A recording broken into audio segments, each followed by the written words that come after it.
¿Qué? ¿Qué? ¿Qué, güey? Voot FM.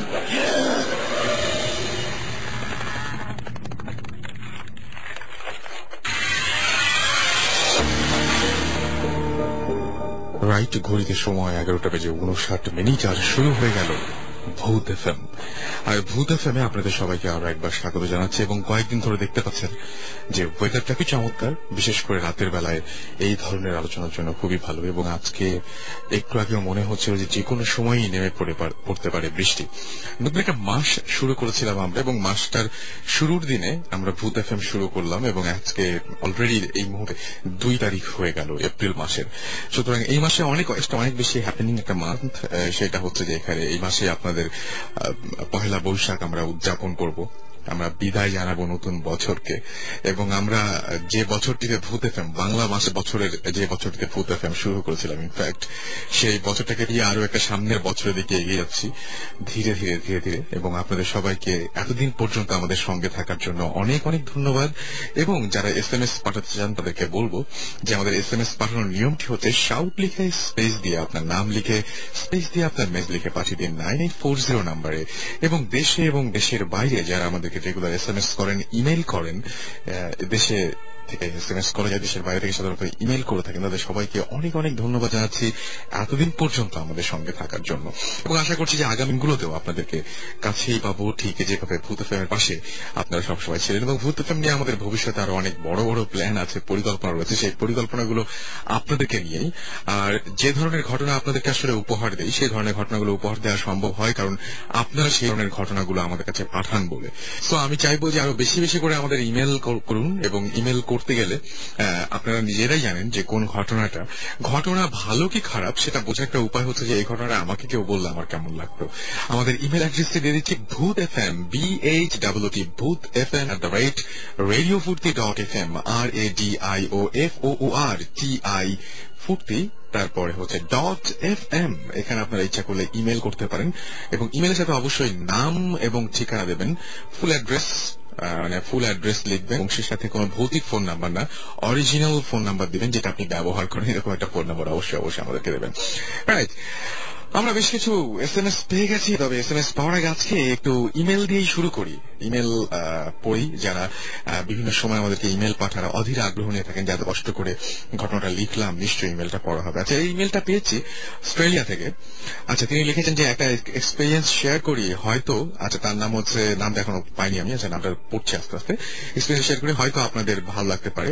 এই আজ মেলবোর্নের একটা ঘটনা শেয়ার করি। ঘটনাটা আমার একটা ফ্রেন্ডের কাছ থেকে শোনা, এবং ঘটনাটা অস্ট্রেলিয়া আর কি, মেলবোর্নে। এবং তিনি বলছেন যে লাইফের এক্সপিরিয়েন্স, এটা 2003 সালের সেপ্টেম্বরের কথা। ওই সময় আমাদের এইখানে স্প্রিং থাকে, আমরা তখন সবাই স্টুডেন্ট।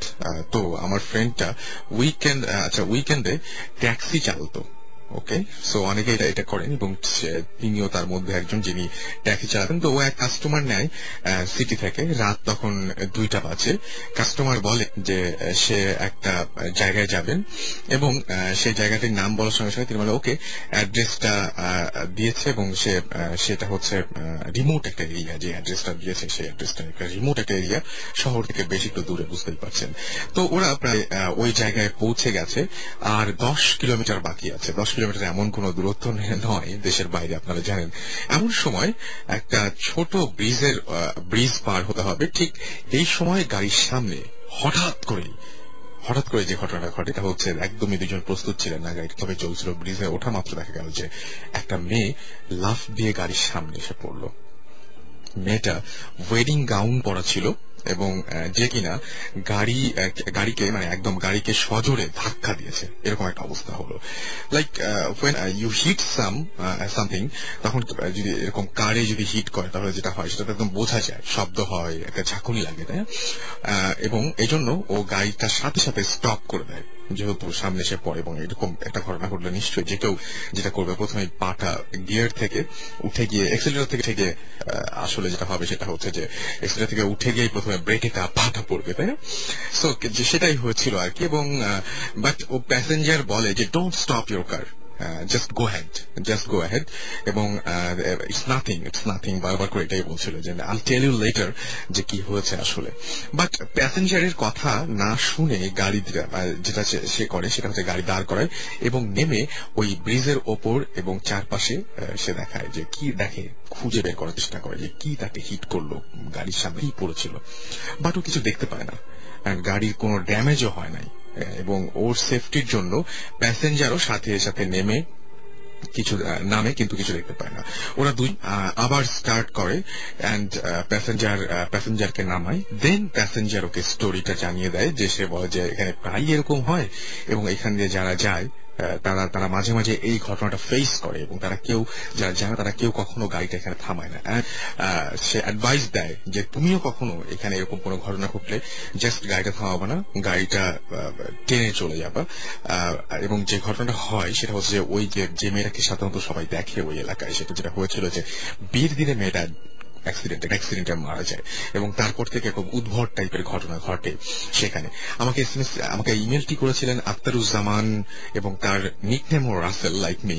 ওকে, সো তিনি থাকেন এখন অস্ট্রেলিয়াতে এবং অস্ট্রেলিয়া থেকে ইমেলটি আমাদেরকে করেন।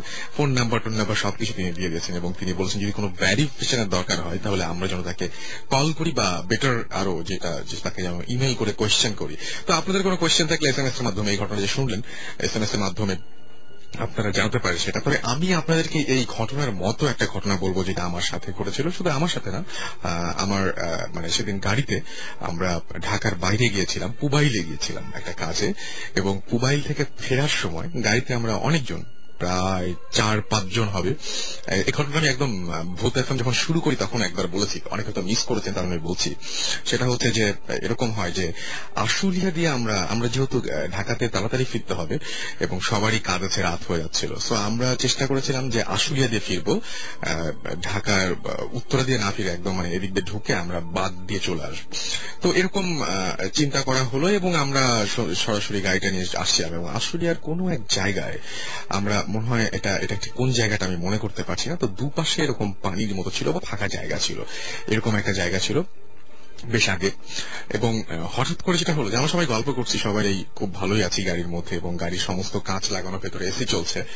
হঠাৎ করেই বিকট একটা আওয়াজ এবং গাড়িটা হালকা একটু ঝাঁকুনি খেলো এবং মনে হলো যে জাস্ট একটা ইটও বোধহয় অত বড় হবে না, তার চাইতে বড় কিছু দিয়ে খুবই জোরে গাড়িটাকে আঘাত করলো। এবং লিটারালি যেটা হলো যে আমার পাশের যে ডোরটা ছিল সেই ডোরে মনে হলো যে এসে গাড়িটা বাড়ি খেলো, গাড়িটায় ওই ইটটা বাড়ি ছিল, ইটার টুকাটা, এবং খুব জোরে শব্দ হলো এবং বুঝতে পারলাম জাস্ট আওয়াজটা থেকে এবং গাড়ির কাঁপুনি থেকে বুঝতে পারলাম যে কত জোরে মারা হয়েছে। আমি সঙ্গে সঙ্গে ডানে বায়ে তাকালাম গাড়ির গ্লাস দিয়ে এবং কিচ্ছু দেখতে পেলাম না, জাস্ট কিছু দেখতে পেলাম না, দেখার কথাও না। এমন না যে চাইলেই আমি দেখতে পারবো, কারণ ঘুটঘুটে অন্ধকার, একদম ঘুটঘুটে অন্ধকার। তো আমার যে ড্রাইভার ছিলেন আমাদের সঙ্গে, তিনি বলতেছিলেন যে বারবার করে যে হ্যাঁ এটা কিছু না, এটা এরকম হয় এখানে, আসলে মনে হয় যে এরকম করে ভয়টা দেখিয়ে গাড়ি থামায়, তারপরে গাড়ি থেকে সব জিনিসপত্র নিয়ে চলে যায়, এটা মনে হয় কোনো ডাকাত এরকম কিছু একটা হবে।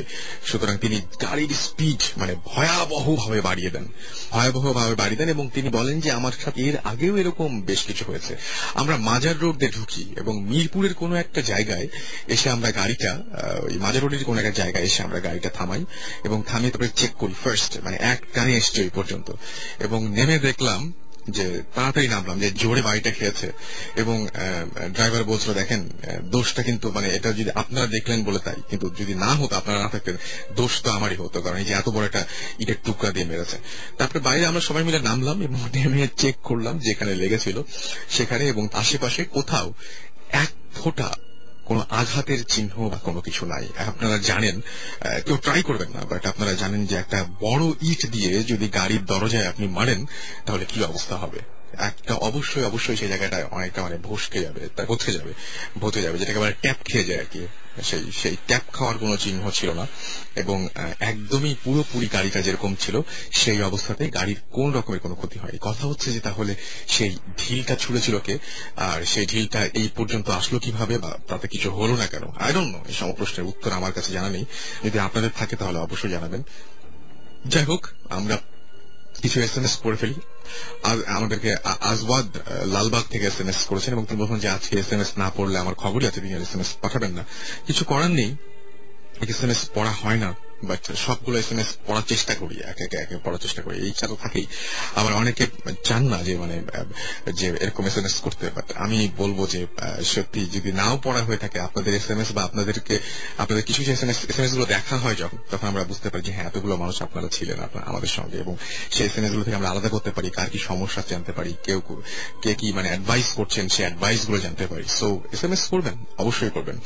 মাইকেল লিখেছেন যে তিনি প্রতি সপ্তাহেই ভূত FM শোনেন, বাট সেটা হচ্ছে যে SMS করেন, SMS পড়া হয় না। এই একই অভিযোগ মাইকেল, সরি, এটা পুরোপুরি কি বলবো যে আমাদেরই ব্যর্থতা বলবো। আনাস লিখেছেন মিরপুর 2 থেকে তিনি লিখেছেন যে আমার এক ফ্রেন্ড ভূত FM এর লাস্ট 5 এপিসোড তিনি শুনতেন না, ঠিক শুরু যখন হয় তখন তিনি ঘুমিয়ে, আবার যখন শেষ হয় তখন আবার তিনি জেগে ওঠেন। আসলে আমার যেটা মনে হয়, আপনার বন্ধুকে ভালোভাবে জিজ্ঞেস করেন, ঘুমটা আসলে কোনো ভৌতিক কারণে বা অলৌকিক কারণে হয় না। যেটা হয় যে ভূত FM শুনলে বোধহয় বেশি ভয় লাগে, ওই জন্য উনি ঘুমের ভান করে পড়ে থাকেন, যাদের বেশি ঘটনায় আমাকে বেশি ঘাটিও না, এরকম একটা ব্যাপার। তারপর জেগে ওঠেন, বা শুনতে চান না বলেই হয়তো জোর করে সময় ঘুমিয়ে পড়েন, এরকম কিছু হতে পারে, আই ডোন্ট নো। জিৎ লিখেছেন যে সামনে HSC এক্সাম, দোয়া করবেন। ডেফিনেটলি দোয়া তো করি, এবং আশা করছি যারা ভূত FM এর সঙ্গে আছেন তারা অনেক ভালো রেজাল্ট করবেন, অনেক লৌকিক ভালো রেজাল্ট করবেন আর কি, অলৌকিক পরীক্ষা দেবেন। দিশা লিখেছেন যে আচ্ছা সেটাই, সবাই একটু চেষ্টা করেন না, যদি একটা কেউ আপনাকে ভাবেও নি তারপরে আপনি খুব ভালো রেজাল্ট করে ফেলেন, অনেক বেশি ভালো, এত ভালো করার কথাই ছিল না, বা ভূত FM যারা শোনেন তারাই সবচেয়ে ভালো রেজাল্ট করলেন, তাহলে কি হবে? এভাবে অলৌকিক একটা প্রমাণ করার সুযোগ পাবো আমরা, রাইট? নিশা লিখেছেন যে আমি নিয়মিত ভূত FM শুনি, আমার খুব ভালো লাগে এবং খুব ভয় পাই। আমরা ভয় পান এটা শুনে খুব ভালো লাগলো, তার মানে হচ্ছে আমরা যা করছি তার থেকে কিছুটা হলেও ওকে। লহ মালিক উত্তরা থেকে যে ভাইয়া ভূত FM আমার অনেক প্রিয়, বাট ভাইয়া আমার একটা কোয়েশ্চেন আছে। ওকে, কোয়েশ্চেন আছে যে যাকে অতৃপ্ত আত্মা বলি তার তো কোনো অস্তিত্ব নেই, বিকজ মৃতরা যেভাবেই মরুক না কেন তারপরে আর কিছু লিখতে পারেননি, SMS-টা আসেনি। আমি বুঝতে পারছি আপনি বুঝিয়েছেন না, আমরাও কিন্তু এটা প্রমাণ করিনি যে অতৃপ্ত আত্মারাই এরকম প্যারানরমাল ঘটনা ঘটায়, আমি কিন্তু সেটা একবারও বলিনি, তাই না? আচ্ছা, আমাকে পূজা SMS করেছেন এবং বলেছেন যে আপনি যদি আমার SMS এবার না পড়েন আপনাকে শো করতে দিব না। অলরাইট, আমি যে ভয় পেয়ে পড়েছি।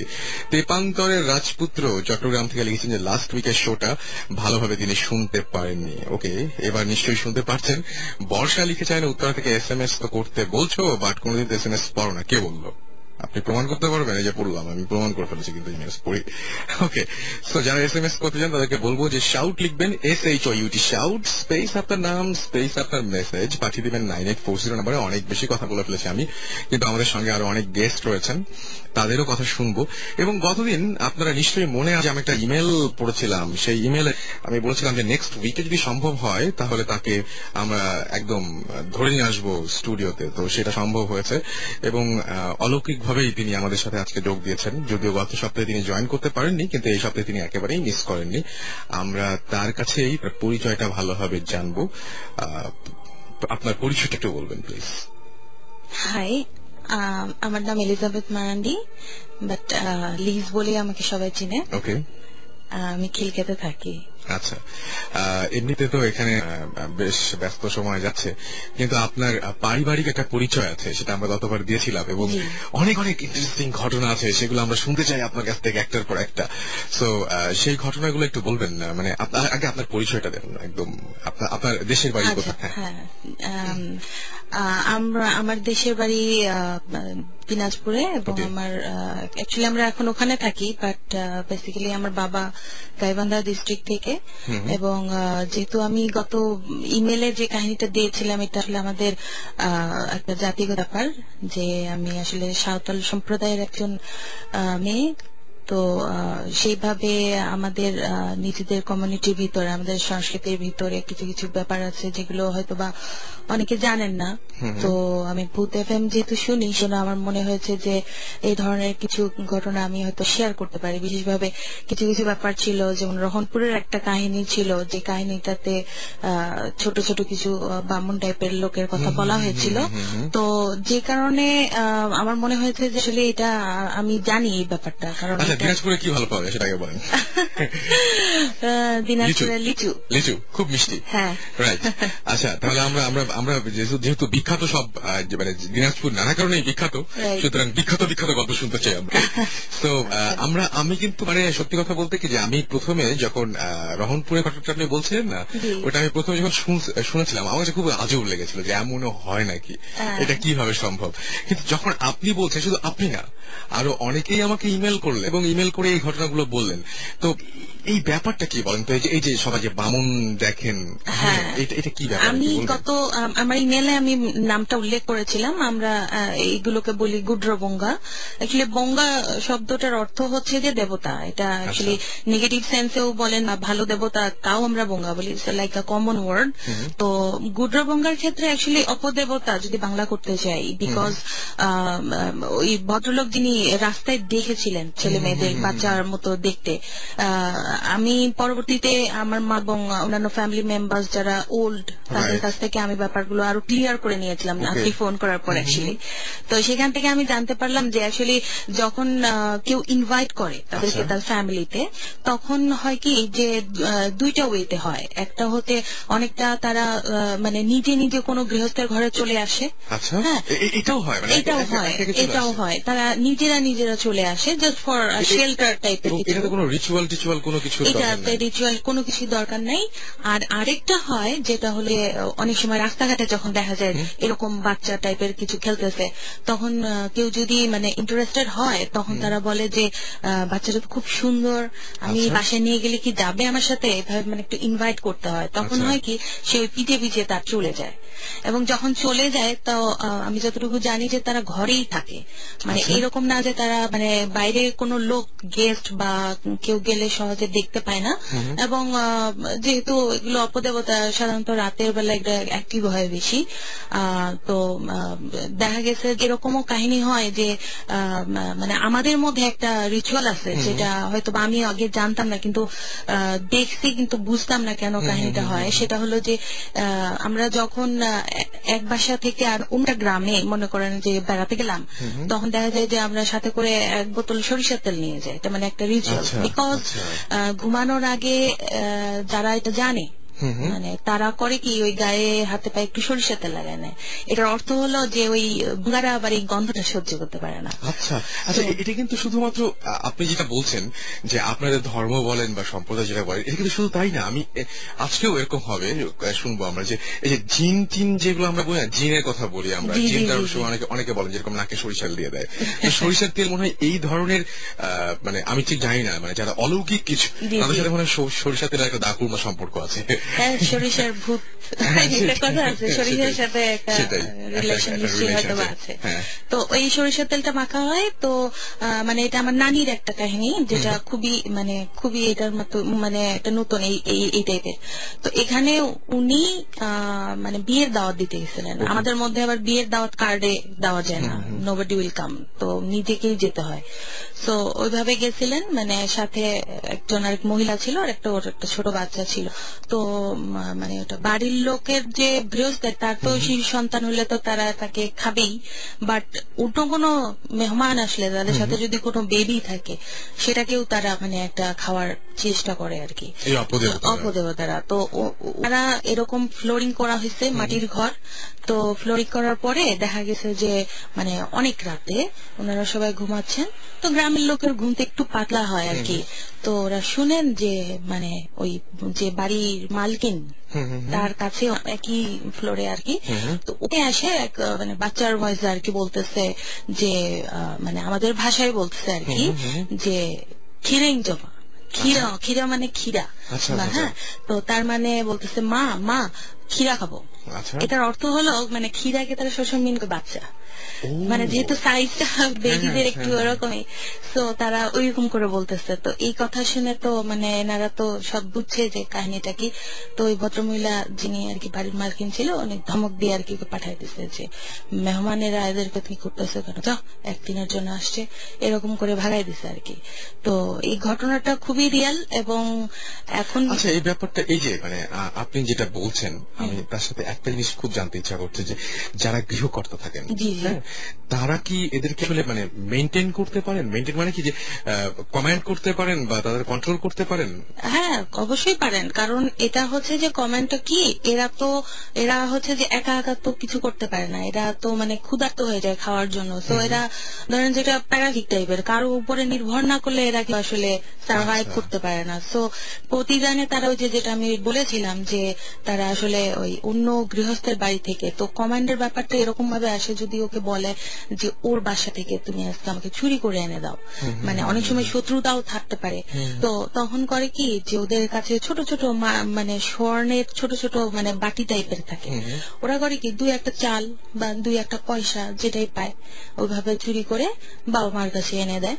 তাতে হয় কি, মানে এটা আমার মাও দেখেছেন এরকম কাহিনী যে মানে তারা আস্তে আস্তে দেখা যায় যে দরিদ্র হয়ে পড়েন এবং হতদরিদ্র হয়ে পড়েন, কিন্তু উল্টা দিকে মানে অপরপক্ষ তারা মানে খুবই মানে অনেক সম্পদ কোনো না কোনো ভাবে তারা মানে যেই কাজই করে দেখা যায় যে ভালো হয়, কিন্তু সমস্যাটা নেই যে তাকে কন্টিনিউয়াসলি তাকে লালন করতে হবে, খাওয়া দাওয়ার একটা ব্যাপার করতে হবে। হ্যাঁ, ভয়ঙ্কর, খুবই ভয়ঙ্কর। এবং এটা সাধারণত দেখা যায় যে এটা এই কারণেই দেখা যায় যে অনেক জায়গায় মানুষ জানে শুনে যায় না কারণ জানে যে তার বাসায় এরকম একটা ব্যাপার আছে। হ্যাঁ, তো এই খারাপ ব্যবহার করে না তাদের সাথে, মানে একটা ব্যাপার আছে আর কি। মানে আমরা যেমন আমরা নিজেরাই আমার দাদার বাড়িতে যাই না, আমার মা খুব ভয় পান এই সমস্ত ব্যাপার। আচ্ছা, আমাদেরকে রহনপুর থেকে অলরেডি একজন শুনে মানে একদম SMS পাঠিয়ে দিয়েছেন, তার নাম হচ্ছে কায়সার রহমানি। তিনি বলছেন যে রহনপুর, তিনি বলছেন যে মারানজি বামুনদের ঘটনাটা আমি পাঠিয়েছিলাম। আমার প্রশ্নটা বামুনের মানে সাইজ, আচ্ছা বামুন সাইজ কেন, মানে আর তারা এই ধরনের কেন, এটা কি জানা আছে যে এই সাইজটা বিশেষ করে হয় কেন, এটা কি জানা আছে? অ্যাকচুয়ালি ব্যাপারটা হচ্ছে যে মানে এই যে এই দেবতাদের সাইজ কার কি হবে কোনোভাবেই এটা আমরা বলতে পারি না। হ্যাঁ, জিন কেন লম্বা হবে আমরা তো এটা বলতে পারবো না, না। বাট আমরা এই কারণে গুড্রো মানে ছোট আর কি, এবং মানে এটা খুব ছোট, খুবই ছোট, আর দেখা যায় এদেরকে। আচ্ছা, এরকম কখনো হয় যে তারা হয়তো খেপে গিয়ে বা তারা হয়তো মানে নিজেরা কোন সময় গৃহকর্তাদের বিপক্ষে গেছে বা গৃহকর্তার ক্ষতি করেছে, এরকম সম্ভাবনা বা এরকম ভয়ের ব্যাপার থাকে নাকি? এরকম ভয়ের ব্যাপার থাকে, এটাও থাকে যে যদি আপনি ঠিক মতো তাদেরকে ধরেন মেনটেন করতেছেন না। যেমন আমার নিজের দাদার ক্ষেত্রে যেটা হয়েছে যে উনি মানে যখন পরপর অনেকগুলো ছেলে মেয়ে মারা গেল, ঠিক আছে, অনেক ছেলে মেয়ে মারার পরে আমার বাবা যেটা বললেন যে একবার আমার দাদা এরকম মানা করে উনি মানে হাটে চলে গেছিলেন বা কোনো একটা কাজে, তো তারপরে উনি মানে দেখলেন যে উনি অনুমতি ছাড়াই তার একটা সন্তানকে ওইভাবে ইয়ে করা হয়েছে। তো এটা নিয়ে আর কি বাবা বললেন যে অ্যাকচুয়ালি ক্ষতি বলতে অন্য কোনো ক্ষতি ওরা করে না, কিন্তু দেখা যায় যে আপনার পরিবারের সদস্যদের উপর ক্ষতিটা করে, এটা করে, অবশ্যই করে। ওকে, সো পরিবারের এরকম ক্ষতি হয়, তার মানে এই ঘটনাটা সত্যি। আচ্ছা, একটা জিনিস সেটা হচ্ছে যে এই যে মানে আমরা যে ভূত প্রেত বা মানে অলৌকিক শক্তি যাই বলি না কেন, আমরা এক একজন এক কথা বলি, তো অনেকে আছে যে অনেকে মানে আমরা কাউকে বিশ্বাস বা অবিশ্বাস কোনো কিছু করতে বলছি না, মানে আপনার কাছে পার্সোনালি কি মনে হয় এই যে অলৌকিক কোনো জগৎ আছে কি নাই, এটা কি মনে হয়? অলৌকিক জগৎ আছে, এটা আমি 100% বিশ্বাস করি। প্লাস আরেকটা বিশ্বাস করি, সেটা হচ্ছে যে ব্ল্যাক ম্যাজিক, যেটা আমাদের কমিউনিটির ভিতরে আছে। আমি হয়তো আপনাকে ফোনে বলেছিলাম যে ডাইনি বিদ্যা, যেটা এখন ব্ল্যাক ম্যাজিক আপনার সারা বিশ্বে এটা সবাই জানেন যে এটা আছে।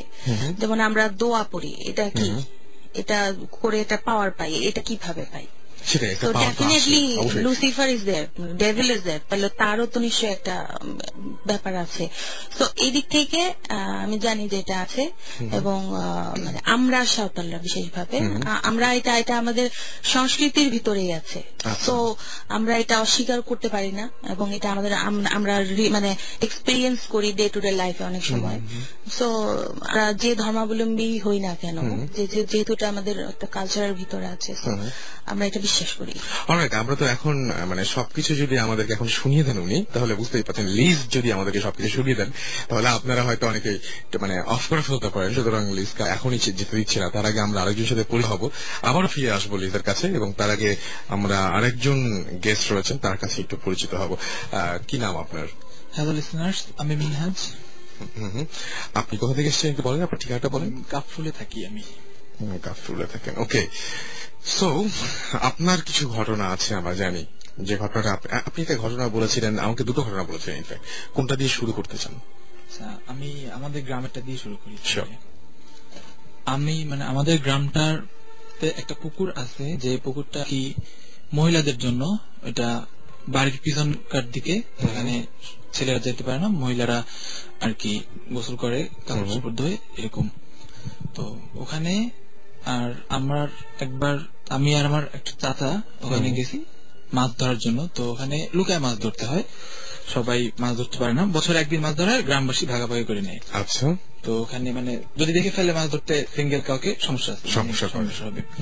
তো আমরা রাত্রে, অনেক রাত্রে আজানের আগে, ভোরের আগে গেছি ওখানে মাছ ধরে। তো আমার যে চাচা উনি কাদার ভিতরে ডুবে মাছ ধরতেছে, হাতে হাতে মাছ ধরতেছে, আর আমি পাশে দাঁড়ায় আছি। তো এই সময় আমার চাচার একটা চাচা, একটু দূর সম্পর্কে, আপন না, তো উনি ওখানে কিছু কবরস্থান আছে, সে কবরের দিকে যাইতেছে। আচ্ছা। যাইতেছে, তো আমার চাচা ওনাকে ডাক দিচ্ছে, ওনার নাম হচ্ছে ইউসুফ। ইউসুফ কাকা বলে ডাক দিচ্ছে। ডাক দিয়ে ওঠার পরে সাডেনলি ওনার মনে পড়ছে যে ইউসুফ কাকা তো মারা গেছে অনেকদিন আগে, কিন্তু উনি ব্যাপারটা বুঝতেই পারেনি, কারণ সামনে একদম চোখের সারিখা, ওনারা খেয়ালই নেই ব্যাপারটা। তো ডাক দেওয়ার পর কিছুক্ষণ পরে ডাক দিছে, কিন্তু ওখান থেকে কোনো রিপ্লাই নাই, হাঁটতেছে। এরপরে হঠাৎ করে আজান দিছে, পরে ব্যাপারটা মিলাই গেছে। আর তার আগেই সব কাকার মনে পড়ছে আমার যে কিন্তু মারা গেছে 2 বছর আগেই আরো। তো ব্যাপারটা জানার পরে উনি পানির ভিতরে নিজের শরীর পুরো ডুবে ফেলাইছে, যাতে কোনো সমস্যা না করতে পারে, কিন্তু সমস্যা হয় নাই কোনো। আপনি বলেন। এরপরে আমাকে নিয়ে তাড়াতাড়ি করে গ্রামে বাসায় চলে আসছে, আমাদের বাড়িতে নিয়ে চলে আসছে, জানে আমি তো গেছি ওখান থেকে, যেন আমার কোনো সমস্যা না হয়, এই কারণে উনি আর কি আমাকে নিয়ে তাড়াতাড়ি চলে আসছে। ওকে, সুতরাং যে মানুষটিকে দেখেছিল সেই মানুষটি আসলে কোনো অস্তিত্ব তখন ছিল না, উনি অনেক আগে মারা গেছেন, এবং দেখার কিছুক্ষণ পরে তার সেটা মনে হয়ে যাচ্ছে, ওনাকে কেন দেখলাম, উনি তো মারা গেছেন। ওকে, আমরা একটা ব্রেক নিব, তবে তার আগে বলি যে ফারহা খুলনা থেকে আমাদের SMS করে বলেছেন যে আজকে তুমি খুব ফুর্তিতে আছো মনে হচ্ছে। হ্যাঁ, আজকে আমি খুবই ফুর্তিতে আছি, এবং আমার মনে হচ্ছে যে আজকে বিশেষ করে আমরা আজকে আপনাদেরকে একদম ডিফারেন্ট কিছু, এটা হচ্ছে যে আপনাদেরকে ডিফারেন্ট কোন ধরনের ঘটনা শোনাতে পারছি। এটা লিজের কারণে সম্ভব হয়েছে, এবং অনেক কষ্ট করে এসেছেন, এবং তাকে এই জন্য আরো একবার ধন্যবাদ জানাবো। আজিজ লিখেছেন এবং তিনি লিখেছেন যে সিলেট থেকে তিনি এইচএসসি এক্সাম দিবেন, এবং তিনি আমাদের কাছে SMS পাঠিয়েছেন। এছাড়া আমাদেরকে SMS পাঠিয়েছেন, দেখতে পাচ্ছি চিটাগং থেকে পিয়াস অ্যাঞ্জেল SMS পাঠিয়েছেন, রাজশাহী থেকে আলী দেলোয়ার রহনপুর থেকে লিখেছেন, এবং রহনপুর চাঁপাইনবাবগঞ্জ থেকে, এবং তিনি বেশ মজা পাচ্ছেন এরকমই জানিয়েছেন। এবং আমি দেখছি যে আসলে আজকে রহনপুরের ঘটনা যেহেতু বলা হচ্ছে, প্রত্যেকে প্রচুর SMS পাওয়া যাচ্ছে, এবং রহনপুরে যে ঘটনাগুলো, সেই ঘটনাগুলো এর আগে আমরা শুনেছি, এবং ঘটনাগুলো খুবই ইন্টারেস্টিং, এবং SMS এবং ঘটনা নিয়ে আবারও ফিরে আসবো। সো স্টে টিউন, কোথাও যাবেন না, ফিরে আসছে একটু পরে। মাঝখানে ছোট্ট করে একটা গান শুনে আসবো।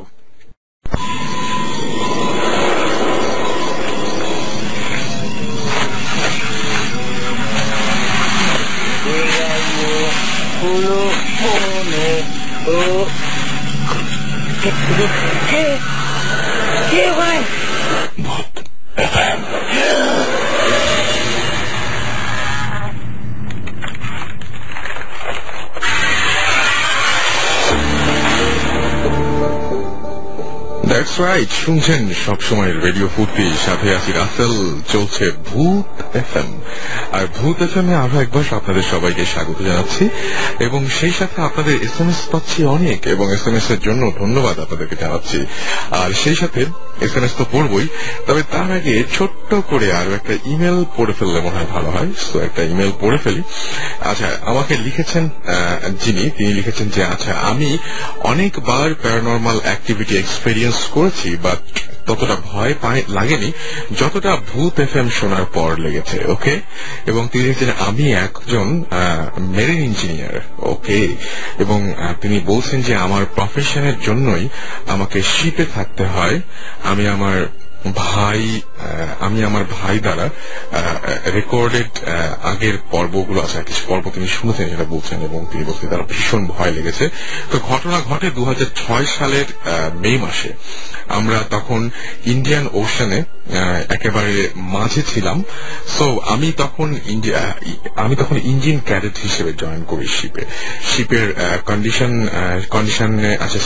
শিপের কন্ডিশন থাকার পরও ওই দিন অনেক গরম লাগছিল। আচ্ছা, এয়ার কন্ডিশনার ছিল শিপের মধ্যে, তারপর অনেক গরম লাগছিল, তাই সে রাতে পোর্ট হলে ডোর খুলে জানালা খুলে লাইট অন করে ঘুমিয়ে থাকি। রুমের দরজাটাও ওপেন করে রাখি যেন বাতাস জানালা দিয়ে ঢুকে দরজা দিয়ে বের হয়। ঘুম হঠাৎ ভেঙে যায়, চোখ খুলে দেখি রুমে লাইট অফ, অ্যান্ড কে যেন আমার গলা খুব জোরে চেপে ধরে আছে। আমি নিঃশ্বাস নিতে পারছিলাম না। বাইরে চাঁদের আলো ছিল, খুব বাতাসও আসছিল রুমে। আমি সব দেখছি, বাট হাত পা কিছুই নাড়াতে পারছি না। হঠাৎ করে মনে পড়ল যে আয়াতুল কুরসি সূরাটা পড়া যেতে পারে, এবং অনেক কষ্টে মুখে যে উচ্চারণ করা শুরু করেছি, সাথে সাথে সব ঠিক হয়ে গেল, গলা সরে গেল, গলা থেকে হাতটা মনে হয় কেউ যেন সরিয়ে ফেললো, এবং দেখা গেল যে ছিটকিয়ে আমার গলা ছেড়ে দিয়ে যেন সোফাতে গিয়ে বসে। কিছুটা তিনি দেখতে পান যেটা তার গলার উপরে বা বুকের উপরে তখন চেপেছিল, সেটা গিয়ে ছিটকে সোফার উপরে গিয়ে বসে, এবং আমি সাথে সাথে সমস্ত শক্তি ফিরে পাই। লাইট অন করে দেখি রুমে কেউ নেই। তার এতক্ষণ মনে হচ্ছিল যে একটা মানুষ তার বুকের উপরে বসে তার গলা চেপে ধরেছিল, কিন্তু যে মুহূর্তে তিনি আয়াতুল কুরসি সূরাটা পড়া শুরু করলেন, সেই মুহূর্তে দেখলেন যে ছিটকে গিয়ে সেই অলৌকিক কিছুটা সোফায় গিয়ে বসলো, এবং তিনি আবার শরীরের শক্তি পাওয়া মাত্র যখন লাইট অন করলেন, তখন দেখলেন যে ঘরে কোনো কিছুই নেই, বাট দরজাটা ভিতর থেকে লক করা ছিল। সাথে সাথে আমি রুম থেকে বের হয়ে আরেকজনের সাথে রুম শেয়ার করে ওই রাতে ঘুমিয়ে পড়ি। পরদিন শিপের একজন ক্রু আমাকে বলে যে 1 বছর আগে যখন এই জায়গায় ছিল, তখন একজন ইন্ডিয়ান ইঞ্জিন ক্যাডেট একই রুমে এই ঘরে গলায় ফাঁস লাগিয়ে সুইসাইড করেছিল, এবং তারপর থেকে এখানে এরকম প্যারানরমাল অনেক ঘটনা ঘটে। সো আমরা জানি না, যে কোথায় কি ঘটবে আমরা বলতে পারি না। আমরা মাঝে মাঝেই অনেক কিছু এক্সপিরিয়েন্স করি, অনেক কিছু ওভারলুক করি, আমরা আসলে জানি না যে কি ঘটে, এবং আসলে অনেক কিছু আমরা জানতেও চাই না কোথায়। যদি অনেক কিছু জানি তাহলে হয়তো কি বলবো, যে যাই হোক, তিনি গল্পের শেষে বলছেন, যাই হোক, তার লাশটি 1 উইক শিপের ফ্রিজে ছিল। যখন পোর্ট খালাস করা হয় তখন তার লাশটিও নামিয়ে ফেলা হয়, এবং সেটার জন্য হয়তো এরকম প্যারানরমাল একটা ঘটনা ঘটেছিল। যাই হোক, সো আমরা আবারও কথায় ফিরে যাব, এবং আমাদের সাথে যারা গেস্ট রয়েছেন তাদের কাছে ফিরে যাব। আমরা একটু আগে একটা ঘটনা শুনছিলাম, আরেকটা ঘটনা শুনবো আপনার কাছে। আপনার নামটা আরেকবার বলবেন, যেহেতু চেহারা দেখা যায় না, বারবার নাম বলতে হয়। মিনহাজ। তো মিনহাজ, আপনার সেকেন্ড যে ঘটনাটা আছে সেটা একটু বলে দেন। হ্যাঁ, এই ঘটনাটা ঢাকা দোহার নবাবগঞ্জে। আমি আর আমার বেস্ট ফ্রেন্ড রন, আমরা দুজনে রনের নানা বাড়িতে গেছিলাম। তো আমরা সবসময়, এটা প্রথম দিককার ঘটনা, আমরা সবসময় আর কি নানা বাড়িতে গেলে বলি যে দাদা বাড়িতে যে এরকম করছি, এই ভূত এক্সপিরিয়েন্স করছি। দাদা বাড়িতে গেলে যে বলি যে নানা বাড়িতে এরকম অবস্থা। এই ঘটনার পর আমরা আর কোনোদিন এসব কাউকে বলি নাই আর। তো প্রথমে আমরা ওখানে যাওয়ার পরে মোবাইলের নেটওয়ার্ক পাও খুব টাফ, ওখানে কোনো কারের দোকান টোকান নাই, বাজার মোটামুটি দূরে, বেশি দূরে না। আমরা বাজারে গেছি বিকালের দিকে, আমি রনি। তো আমরা অনেকক্ষণ ঘোরাফেরা করছি, তারপরে কার্ড টাট কিনছি, মোবাইলে যা যা লাগে। আমরা বুঝতে পারি নাই যে, আমরা তো ভাবছি যে রাত 8টা, আমাদের কাছে কিছুই না, কিন্তু আমরা যখন বাজার থেকে ফিরছি তখন চারিদিকে গ্রাম পুরা, ওখানে ঢাকায় মনে করেন রাত 1টা এরকম অবস্থা হয়ে গেছে। আচ্ছা, তো আসার সময় তো অনেক বলছে আচ্ছা ঠিক আছে, তাড়াতাড়ি চল আমরা যাই। তো আমরা আসতেছি, তার রাস্তা দিয়ে আসলে অনেক দূর, অনেক বড় একটা মাঠ, ওই পুরা মাঠটা ঘুরে আসতে হবে রাস্তা দিয়ে আসলে। তো আমরা বলছি যে আচ্ছা ঠিক আছে, আমরা মাঠের মাঝখান থেকে ক্রস করে যাই শর্টকাট নিয়ে। ঠিক আছে, আমরা নামছি মাঠের মাঝখান থেকে, আমরা যাইছি। রন একটু সামনে, আমি একটু পিছনে। আচ্ছা, তো রন একটু পরে রন থেমে গেছে। আমি ওর পাশে যে থামছি, রন আমাকে বলছে যে শুনলি? আমি বললাম যে হ্যাঁ আমি শুনলাম, কি ব্যাপার? পরে আমরা একটু তাকাইলাম, রন আগে তাকাইছে, বলতেছে যে একটা মহিলা গাছের নিচে বসে কাঁদতেছে। আমি রনকে বললাম যে ব্যাপারটা তো খারাপ অবশ্যই, এখন দৌড় দিস না। আচ্ছা, দৌড় দিতে কেন নিষেধ করলেন? না, আমার কাছে মনে হয়েছে যে যদি খারাপ কিছু হয় হয়তো বা এখন আমাদেরকে টের পায় নাই, মানে আমাদের উপস্থিতিটা সে টের পায় নাই, দৌড় দিলে টের পাওয়া যাবে। আর আমরা বাড়িটা মোটামুটি তখন অনেক দূরে, আমরা পৌঁছানোর আগেই ধরে ফেলবে আমাদেরকে, কারণ যেহেতু সে অন্যরকম প্যারানর্মাল কিছু হয় তো আমাদেরকে ধরে ফেলবে। তো এই জন্য তো রন আমাকে বলতেছে যে আচ্ছা ঠিক আছে। আমরা দাঁড়াইছি, নড়াচড়াও করতেছি না, যে কোনোভাবে যেন ওর দৃষ্টিতে না পড়ি। আচ্ছা, সামনে একটা একটু দূরে, বেশি দূরে না, একটা বাড়ির মতো ছিল। রন বলতে আচ্ছা ঠিক আছে, ওইখানে দৌড় দিয়ে ঢুকে যাই, এর পর আগে ঢুকে যাবো। আমরা দুজন তাড়াতাড়ি করে ঢুকে গেছি। আর আমাদের তো অবস্থা এমনি ভয়, মুখ দেখেই বোঝা যাইতেছে যে আমরা কতটা ভয় পেয়েছি। এটাই প্রথম আমাদের জীবনে। তো ওই মহিলাটা আমাদেরকে দেখেই বুঝতে পারছি যে আমরা এরকম কিছু একটা দেখেই ঘরে ঢুকছি। তো মহিলারা আমাদের বলতেছে যে কি ব্যাপার, এরকম কিছু দেখছো নাকি? আমি বললাম যে হ্যাঁ। আচ্ছা, প্রথমে সে আপনারা দেখেছেন কিনা এই ঘটনাটা সে জানতে চাচ্ছে। হ্যাঁ, মহিলাটা বুঝতে পারছে যে আমরা এরকম কিছু হয়তো দেখে আসছি। বলতেছে কি ব্যাপার, এরকম কিছু দেখছো নাকি? তো আমরা বললাম যে হ্যাঁ। বলে যে তো তোমরা এখান থেকে আসছো কেন, তোমরা কি জানো না? এটা তো গ্রামের সবাই জানে। তো আমরা বলছি না খালাম্মা, আমরা তো ব্যাপারটা জানি না, আমরা তো ঢাকা থেকে আসছি, আমরা অমুক বাড়িতে থাকি, অমুক বাড়িতে আসছি আমরা। ব্যাপারটা আসলে মানে গ্রামের লোক কম বেশি সবাই জানে, দেখছে যে এরকম একটা মহিলা এরকম গাছের নিচে বসে বসে কাঁদে বা এরকম। তো আমার আর মানে আমার জানতেও ইচ্ছা করে না যেটা কেন এরকম মহিলা এরকম বসে থাকে বা কিছু। রন জিজ্ঞেস করছে যে কি ব্যাপার খালাম্মা, এরকম কেন? তো ও মহিলাটা বলতেছে যে এর যে একটা বাচ্চা আছে ছোট, এর হাজবেন্ড নেই, ছোট বাচ্চা একটা, সে পানিতে পড়ে মারা গেছে। বাচ্চারা পানিতে পড়ে মারা যাওয়ার পরে তো মহিলা নিজে মানে মহিলা কষ্টে মারা গেছে আর কি। মারা যাওয়ার পরে ওই যে গাছটার নিচে তোমরা মহিলাটাকে দেখছো বসে থাকতে, ওই গাছের নিচে ওই মহিলার বাচ্চাটাকে কবর দেওয়া হয়েছে। মহিলাটার কবর অন্য জায়গায়, এখানে না, কিন্তু মহিলাটা এখানে প্রায় ওই বাচ্চার কবরের উপরে গাছটার নিচে বসে থাকতে দেখা যায়। আচ্ছা, অনেকেই মানে গ্রামের লোকজন দেখতে পারে, এজন্য আর ওখান থেকে আসে না। আর কোনদিন মহিলারা বলছে যে কোনদিন কারো ক্ষতি করছে এরকম কেউ শুনে নাই। হ্যাঁ, আর মহিলারা আমাদেরকে আমার একটা নিজের অপিনিয়ন জানিয়েছে যে আমার মনে হয় যে ক্ষতি কারো করবে না, কারণ ওর বাচ্চাটা কেউ মায়ের ফেলায় নেই, এমনি পানিতে পড়ে মারা গেছে, তো কারো দোষ নেই যে সে মানুষের ক্ষতি করবে। সে নিজেই ওখানে মানে শোকে, সে নিজেই ওখানে মানে বলতে পারতেছে না, এই জন্য ওখানে বসে আর কি সে কাঁদে। ওকে, আমরা আবারও কিছু SMS এ চলে যাই এবং আমাদেরকে SMS করেছেন আঞ্জানা এবং আদ্রিতা, দুজন SMS করেছেন এবং তিনি বলছেন যে আচ্ছা ভূত FM শুনে, তিনি বলছেন যে ভূত FM শুনে অনেক ভয় লাগছে। Thank you so much.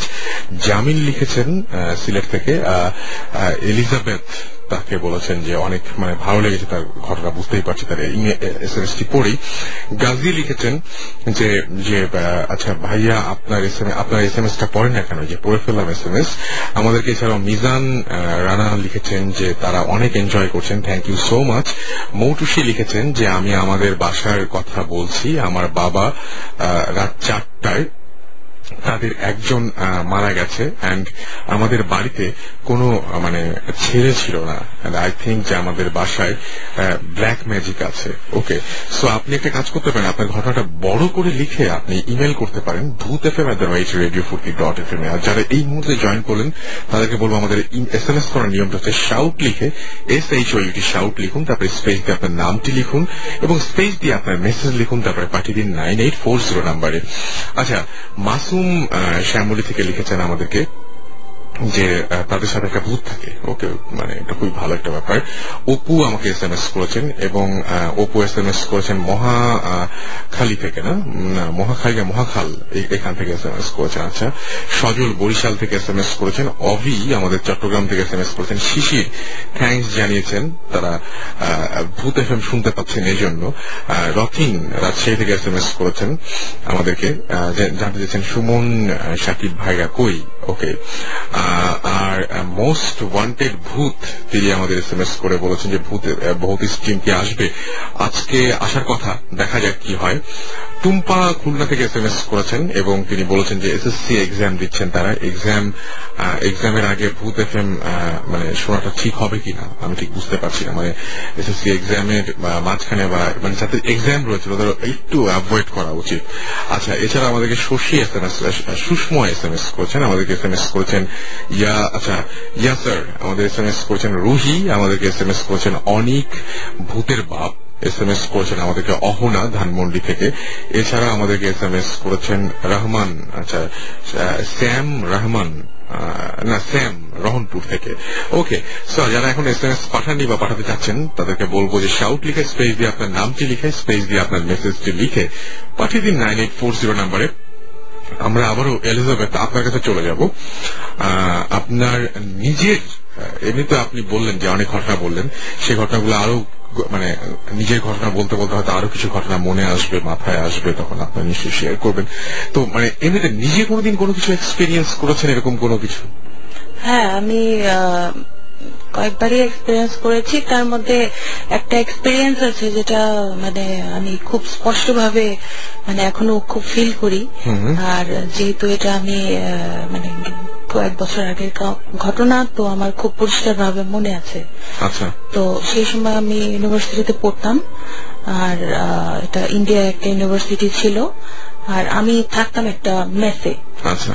এবং আমার এই ম্যাচটা ছিল একটা বড় একটা পাড়ার মানে একদম কর্নারের একটা বাসা, এবং বাসাটা ছিল টোটালি মানে একটা দোতলা বাসা, কিন্তু বাসাটা অনেকটা দেখলে মনে হবে একদম কর্নারে একটু বিরাট এক আম গাছের নিচে ছোট্ট একটা দোতলা, এবং কেউ বাড়িওয়ালা থাকতেন না, মানে অনেকটা নিচতলাটা পুরা ধুলা টোলা একদম পুরা অ্যাবান্ডন্ড আর কি।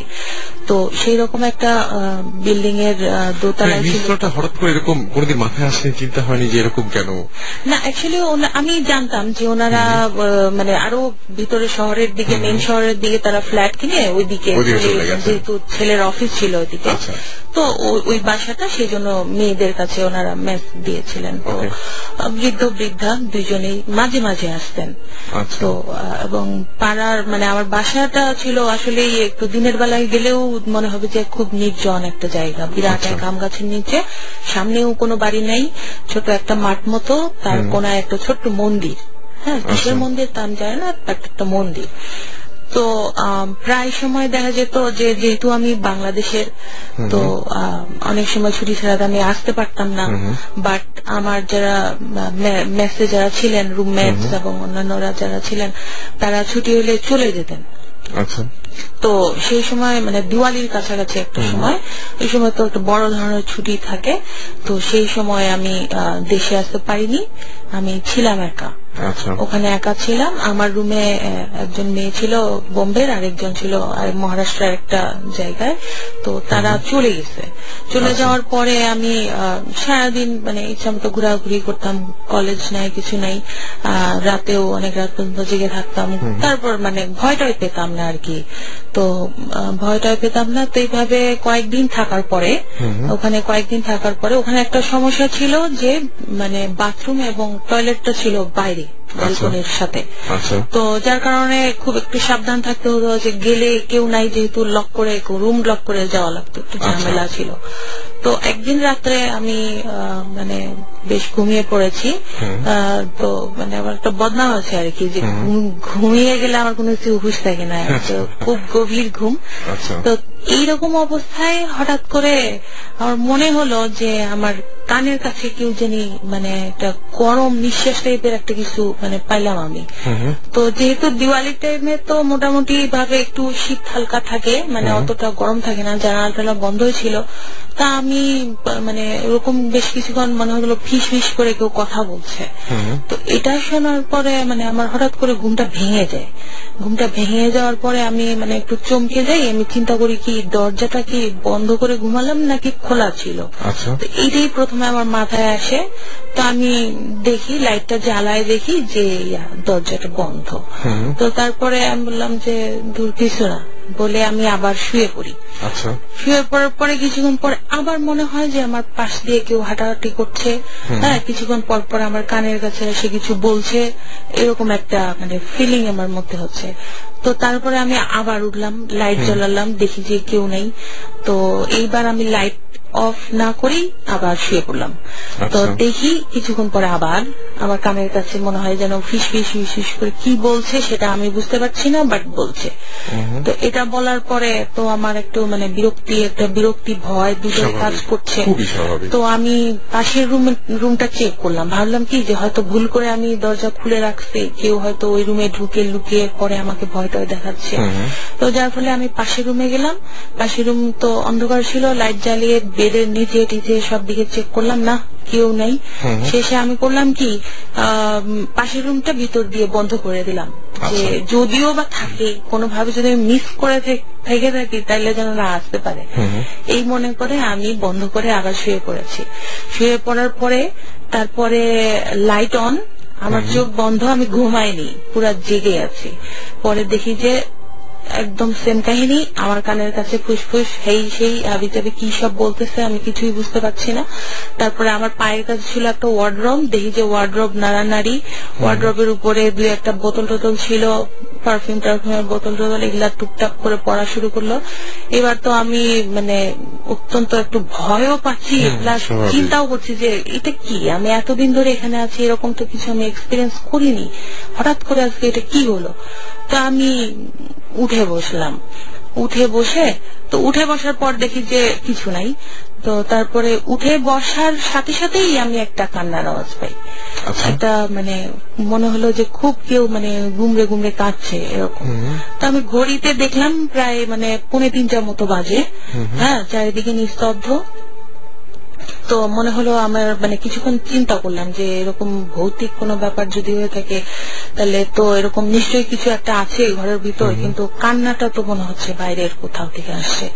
তো মানে আমি একটু একদম মানে পুরোপুরি দুটো অবস্থা, একটা ঘরের মধ্যে রিয়েল কান্না সাথে সাথে।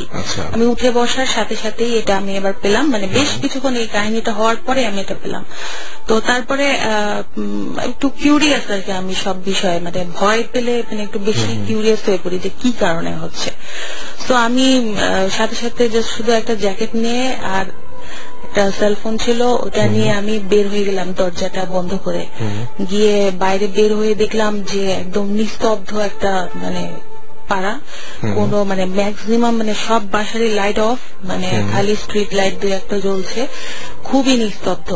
তার মধ্যেও অনেক দূর থেকে একটা কান্নার আওয়াজ তখনও পাওয়া যাচ্ছে, মানে একটু থেমে থেমে আবার কেঁদে উঠছে, একটু থেমে থেমে কেঁদে উঠছে। এবার আমি সিঁড়ি দিয়ে নামলাম, নেমে আমি আস্তে আস্তে হাঁটা শুরু করলাম। পুরা পাড়াটা ঘুরতে ঘুরতে ঘুরতে ঘুরতে কোথা থেকে আওয়াজ আসছে। তো মানে মানে আমার মনে হচ্ছিল যে এটা একটা পাগলামি হচ্ছে, বাট স্টিল আমি তো ঘরেও থাকতে পারছি না আসলে। তো যেই কারণে আমি হেঁটে হেঁটে হেঁটে হেঁটে গেলাম, দেখি যে একদম অপর প্রান্তের কাছাকাছি অনেক দূরে শুধু একটা বাসায় লাইট জ্বলছে। পরে লাইটটা জ্বলার পরে আমি দেখলাম যে মানে ঘরের বাইরে 2-1 লোক দাঁড়িয়ে। তারপর আমি ঢুকলাম, ঢুকে বললো যে ওরাও আমাকে দেখে একটু অবাক হয়ে গেল যে এত রাতে মানে অপরিচিত একজন। তো আমি গিয়ে বললাম যে কি হয়েছে এখানে। তো বললো যে এই বাসার যে ইয়ে ছিল, বুড়ি মা ছিল, সে একটু এখনই মারা গেছে কিছুক্ষণ আগে, তো তার মেয়ে তার লাশ নিয়ে কাঁদছে। তো আমি বলার পরে যদিও তারা অপরিচিত, আমি সাথে সাথে ঢুকলাম, কি মনে করে ঢুকলাম জানি না, গিয়ে দেখি যে ঠিকই সে কাঁদছে।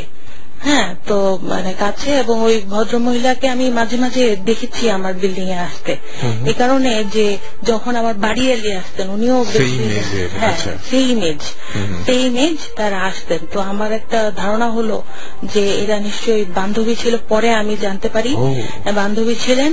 তো আমার কাছে যে জিনিসটা মনে হয়েছে সেটা হলো যে আমি ভূত এফএমেও কতগুলো কাহিনী শুনেছি, মানে এমনিতেও কিছু কাহিনী শুনেছি যে অনেক সময় শোনা যায় যে বন্ধুরা মারা গেলে আবার অনেকে দেখতে পায়। আমার যেটা মনে হয়েছে সেই মুহূর্তে সেটা হলো যে এই ভদ্রমহিলা যখন মারা গেলেন, মানে আমার মনে হয় তার স্পিরিটটা নিশ্চয়ই তার পরিচিত প্রিয়জন এদের কাছাকাছি বা এরকম কিছু ওই এলাকার ভিতরে কিছুক্ষণ ছিল, যেটা আমরা আমাদের এলাকায় আমরাও বলি যে স্পিরিট মারা গেলে নাকি মানে মিনিমাম 1 উইক তারা মানে ফ্যামিলির আশেপাশে ঘুরঘুর করে। এবং এই জিনিসটা দেখা যায় যে অনেক সময় রাত্রেবেলা দেখবেন যে কুকুর ডাকে, হ্যাঁ কুকুর ডাকে। এটা মানে যাদের বাসায় মারা যায় তারা যদি একটু নোট করে তাহলে বুঝতে পারবে যে 1 সপ্তাহ ধরে মানে স্পিরিটটা বারবার ঘুরে আসে এটা। তারপরে তো অনেক আমরা প্রেয়ার করি, মিলাদ করি, হিন্দুরা অনেক কিছু করে, তো এই জন্যই করা হয় বেসিক্যালি। তো আমার কাছে সেদিন এই বিষয়টা খুবই স্পষ্ট হয়েছে যে আমার মনে হয় যে এরকম একটা কিছু আমি এক্সপেরিয়েন্স করেছি যে তার স্পিরিটটা, এবং মানে একদম মানে সাথে সাথেই আমি মানে গিয়ে দুইটা জিনিস একসাথে পেয়েছি। সেটাই মানে খুবই এখন এই বিষয়টা অনেকে বলে যে প্রশ্ন ছিল অনেকের হয়তো বা আগে যে কেন মানে বন্ধুরা ফিরে ফিরে আসে, হয়তো কথা থাকে কিছু, বা হয়তো বা দেখতে ইচ্ছা থাকে। অনেক বলে না মানে মারা যাওয়ার আগে মুখে দেখতে ইচ্ছা করে, একটু মুখে দেখতে ইচ্ছা করে, তো বিষয়টা মনে হয় এটা।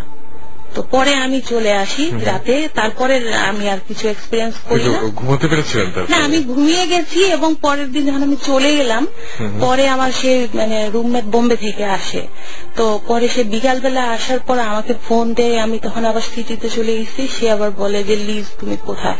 আমি বললাম যে আমি তো একটু বাইরে, আমি আজকে মনে হয় আসবো না। বলছেন না না তোমাকে আসতেই হবে, এই বাড়ি পাড়াতে এক মহিলা মারা গেছে, আমি ভয়ে ঘুমাতে পারছি না, তুমি আসো। তারপরে আমি আসি আর কি, কিন্তু তাকে আর কিছু বলি না।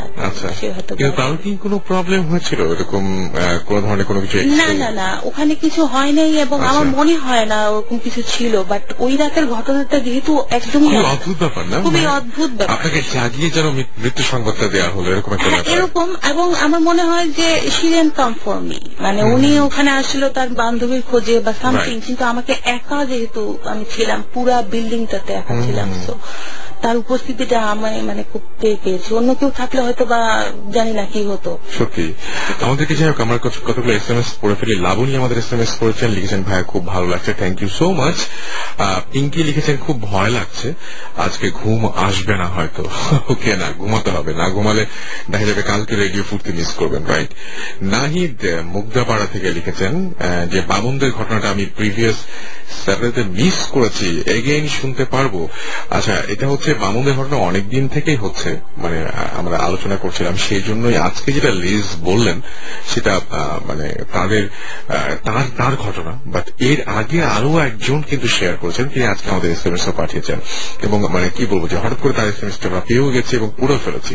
অয়ন মোহাম্মদপুর থেকে লিখেছেন যে আমরা কাজিনরা অয়ন, সফেন, তারপরে রাকিন, অভি, সন্দীপ, এছাড়াও দেখতে পাচ্ছি যে সদীপ সহ আরো অনেকেই ভূত FM শুনছেন একসাথে। ওকে, সো থ্যাংক ইউ আমাদের সাথে থাকার জন্য। এবং এই মাত্রই আমাদের সাথে আমরা মানে কি বলবো যে ভৌতিক কিন্তু জয়েন করছেন, একটু পরে একটা সারপ্রাইজ থাকবে আপনাদের জন্য। তো বাপ্পি এছাড়াও চিটাগাং থেকে SMS করেছেন এবং লিখেছেন যে আমাকে লাস্ট ভূত FM শোনার দিন আজকে, কারণ এরপরে তার হচ্ছে এক্সাম শুরু হয়ে যাবে 5 তারিখ থেকে, এবং আবারও 15 মের পর থেকে তিনি শুনতে পারবেন। শান্ত লিখেছেন ভাইয়া খুবই ভয় পাচ্ছি। ওকে, আর সুইডি লিখেছেন যে আমার ভয় লাগছে ভাইয়া। আর সুমি লিখেছেন যে আমি ভূত FM শুনে অনেক ভয় পাচ্ছি। বুঝতেই পারছি। তো আমরা একটা ব্রেকে যাব।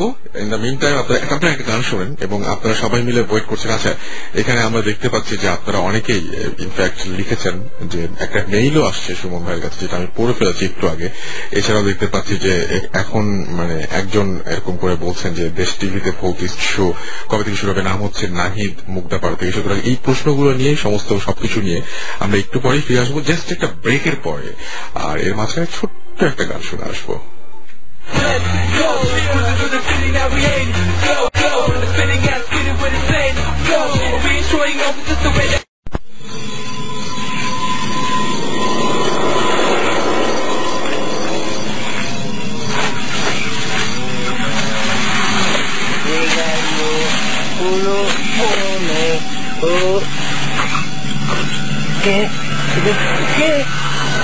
¿Qué, güey?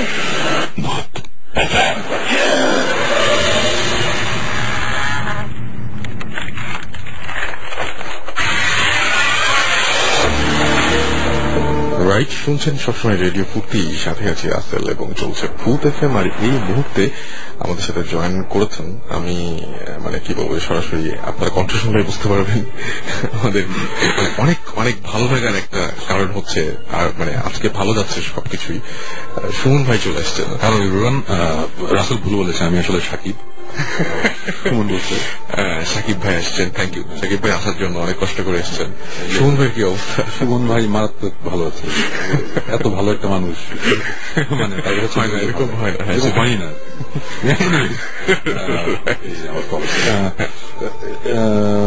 হ্যালো এভরিওয়ান, অনেকদিন পর আসলাম এবং যদিও আজকে আমার কাছে তেমন কোনো স্টোরি নেই, বিকজ ব্যাপারটা হচ্ছে কি, আমরা ইদানিং তো ওই যে আমাদের ওই ভৌতিষ্টের নাটকের শুট গুলো করছি, রাইট, নাটক পার্টে শুট করছি, তো এখন আমরা ইনভেস্টিগেশনও যেতে পারছি না। আমাদের কনসার্ট নিয়ে অনেক বেশ ঝামেলার দৌড়ের উপর আছে। আচ্ছা, সো যে কারণে ইনভেস্টিগেশনে যাওয়া হচ্ছে না। কয়েকদিন আগে আমরা একটা আনঅফিসিয়াল ভাবে, মানে পুরোপুরি ইকুইপমেন্ট নিয়েও যাইনি, একটা জায়গায় জাস্ট গিয়েছিলাম, মানে জাস্ট জায়গাটা রেকি করতে দেখতে গিয়েছিলাম। ওখানে স্টোরিটা খুব ইন্টারেস্টিং, তো ওটা আমার ভালো লেগেছে। ওটা নিয়ে আজকে হয়তো বা আজকে এটা নিয়ে আলাপ করতে পারি। যদি আমি কমপক্ষে মানে আমি কতগুলো ইমেল পেয়েছি, আপনি মানে জাস্ট বিশ্বাস করতে পারবেন না, আমি গুনি নাই, তবে মিনিমাম 8-9টা মানে যারা ডিটেল লিখেছেন, ডিটেল লিখেছেন, SMS পেয়েছে অসংখ্য। এবং আপনি যে লাস্ট যে এপিসোডটা যেখানে করতে চেয়েছেন, মানে যে বাসাটায়, এবং ওই যে আপনি যেখানে এক্সপিরিয়েন্স করেছেন অলরেডি, তো অনেকেই এই ঘটনার সাথে নাকি পরিচিত, মানে এই টাইপের ঘটনার সাথে, এবং এরকম ঘটনা ঘটে, এবং তারা সুমন ভাইকে অনেক বেশি ভালোবাসেন, তাদের মানে একদম আর্টমোস্ট রিকোয়েস্ট তাদের যে আপনি যেন লাস্ট এপিসোডটা না করেন, মানে ওইখানে যেন না যান, এটা তারা রিকোয়েস্ট করেছে। সুতরাং এটা আপনার লিসনার, এটা আপনার সব হচ্ছে মানে এটা অডিয়েন্স, তো তাদেরকে আপনি বলবেন সবার। আমার কেন মনে হয় আমরা যদি লাস্ট এপিসোডটা না করি, ওটার ইনভেস্টিগেশনটা অলরেডি আমাদের অনেক বড় হয়ে গেছে, মানে আমাদের একটা এপিসোডে হবে না, 2টা কি 3টে এপিসোডও লাগতে পারে ইনভেস্টিগেশন পার্টটা। আমার কেন জানি মনে হয় প্রথম 2টা ইনভেস্টিগেশন দেখার পরে তখন তারা আমাদের গালাগালি করবে আমরা কেন যাই নাই, জিনিসটা এত ইন্টারেস্টিং হয়ে গেছে। রিস্পেক্টটা আছেই, বাট আমরা যেটা চিন্তা করছি, যে কারণে আমরা এখন ওখানে যাইনি, আমরা আগে ভৌতিষ্টের সব কাজ শেষ করে সব রেডি করার পর তারপর যাবো। এবং আপনি বলেছেন যে মানে জিবরান এবং সাকিব ভাই দুজনকে আপনি নিতে চাচ্ছেন না ওই সময়, মানে আপনি আগে একা যাবেন।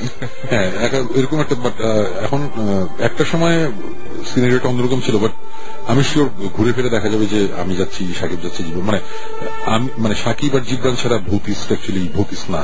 আচ্ছা, সো অ্যাকচুয়ালি আলটিমেটলি আমাদের তিনজনেরই যাওয়া হবে, এবং আমরা এই ধরনের ব্যাপারে একজন এক্সপার্টকে আমরা নিয়ে যাচ্ছি আমাদের সাথে, যে কিনা এগুলো মানিকগঞ্জ থেকে যার কথা বলেছেন আপনারা সবাই। হ্যাঁ, ওই ভদ্রলোক আমাদের সাথে যাবে, রাজি হয়েছেন।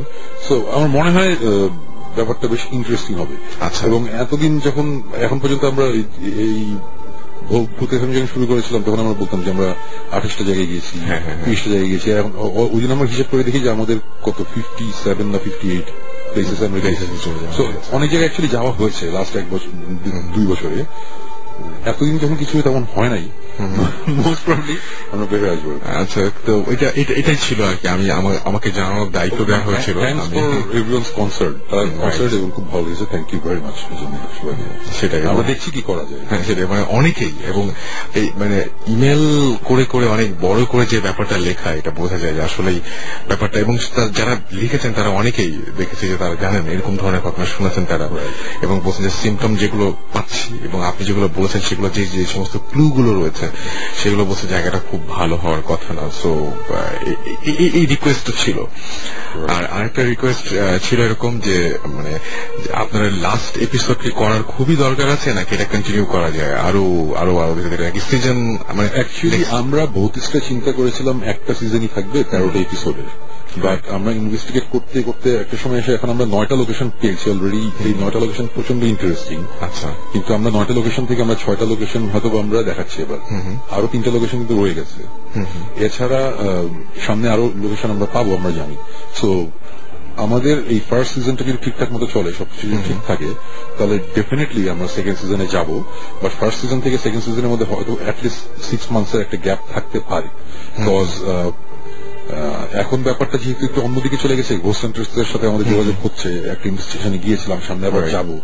সো ওইসব ব্যাপার আসলে মেবি আমাদের সেকেন্ড সিজন এরকম হতেই পারে যে ভৌতিক উইল গো গ্লোবাল আর কি, মানে আমরা হয়তো দেশের বাইরেও কিছু জায়গায় যাবো চিন্তা ভাবনা আছে। তো ওটা অনেক পরের চিন্তা। আমাদের এখন মেইন চিন্তা হচ্ছে যে মানে আমার চেয়ে বেশি চিন্তা সাকিবের, এখন মাথা খারাপ হচ্ছে যে কবে ভৌতিকটা শেষ হবে। মানে আমাদের এই যে প্রত্যেকবার কিছু হচ্ছে, এবার আবার ওয়ার্ল্ড কাপের জন্য আমাদের কিছু জিনিস পিছিয়ে গেছে, অনেক কিছু পিছিয়ে গেছে।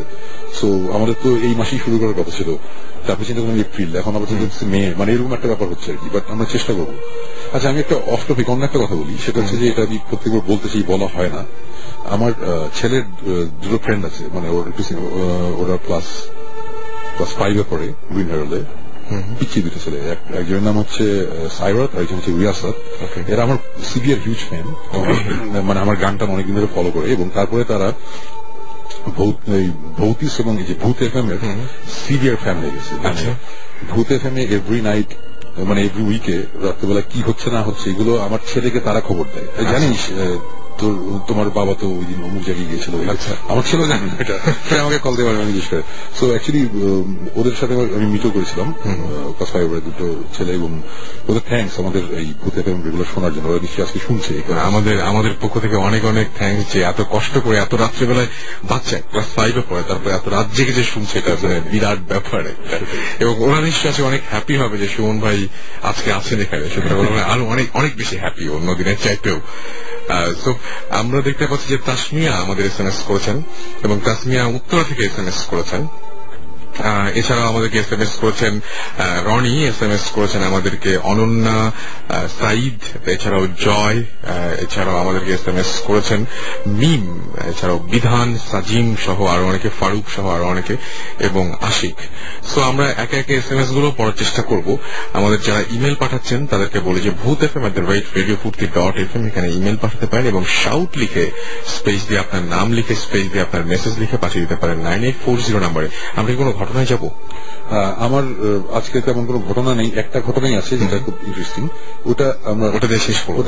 শেষ করবো, আপনি আজকে ঘটনা শুনি বলুন। ওকে, সো আপু আপনি আর কিছু যদি আপনি একটু বলতেন।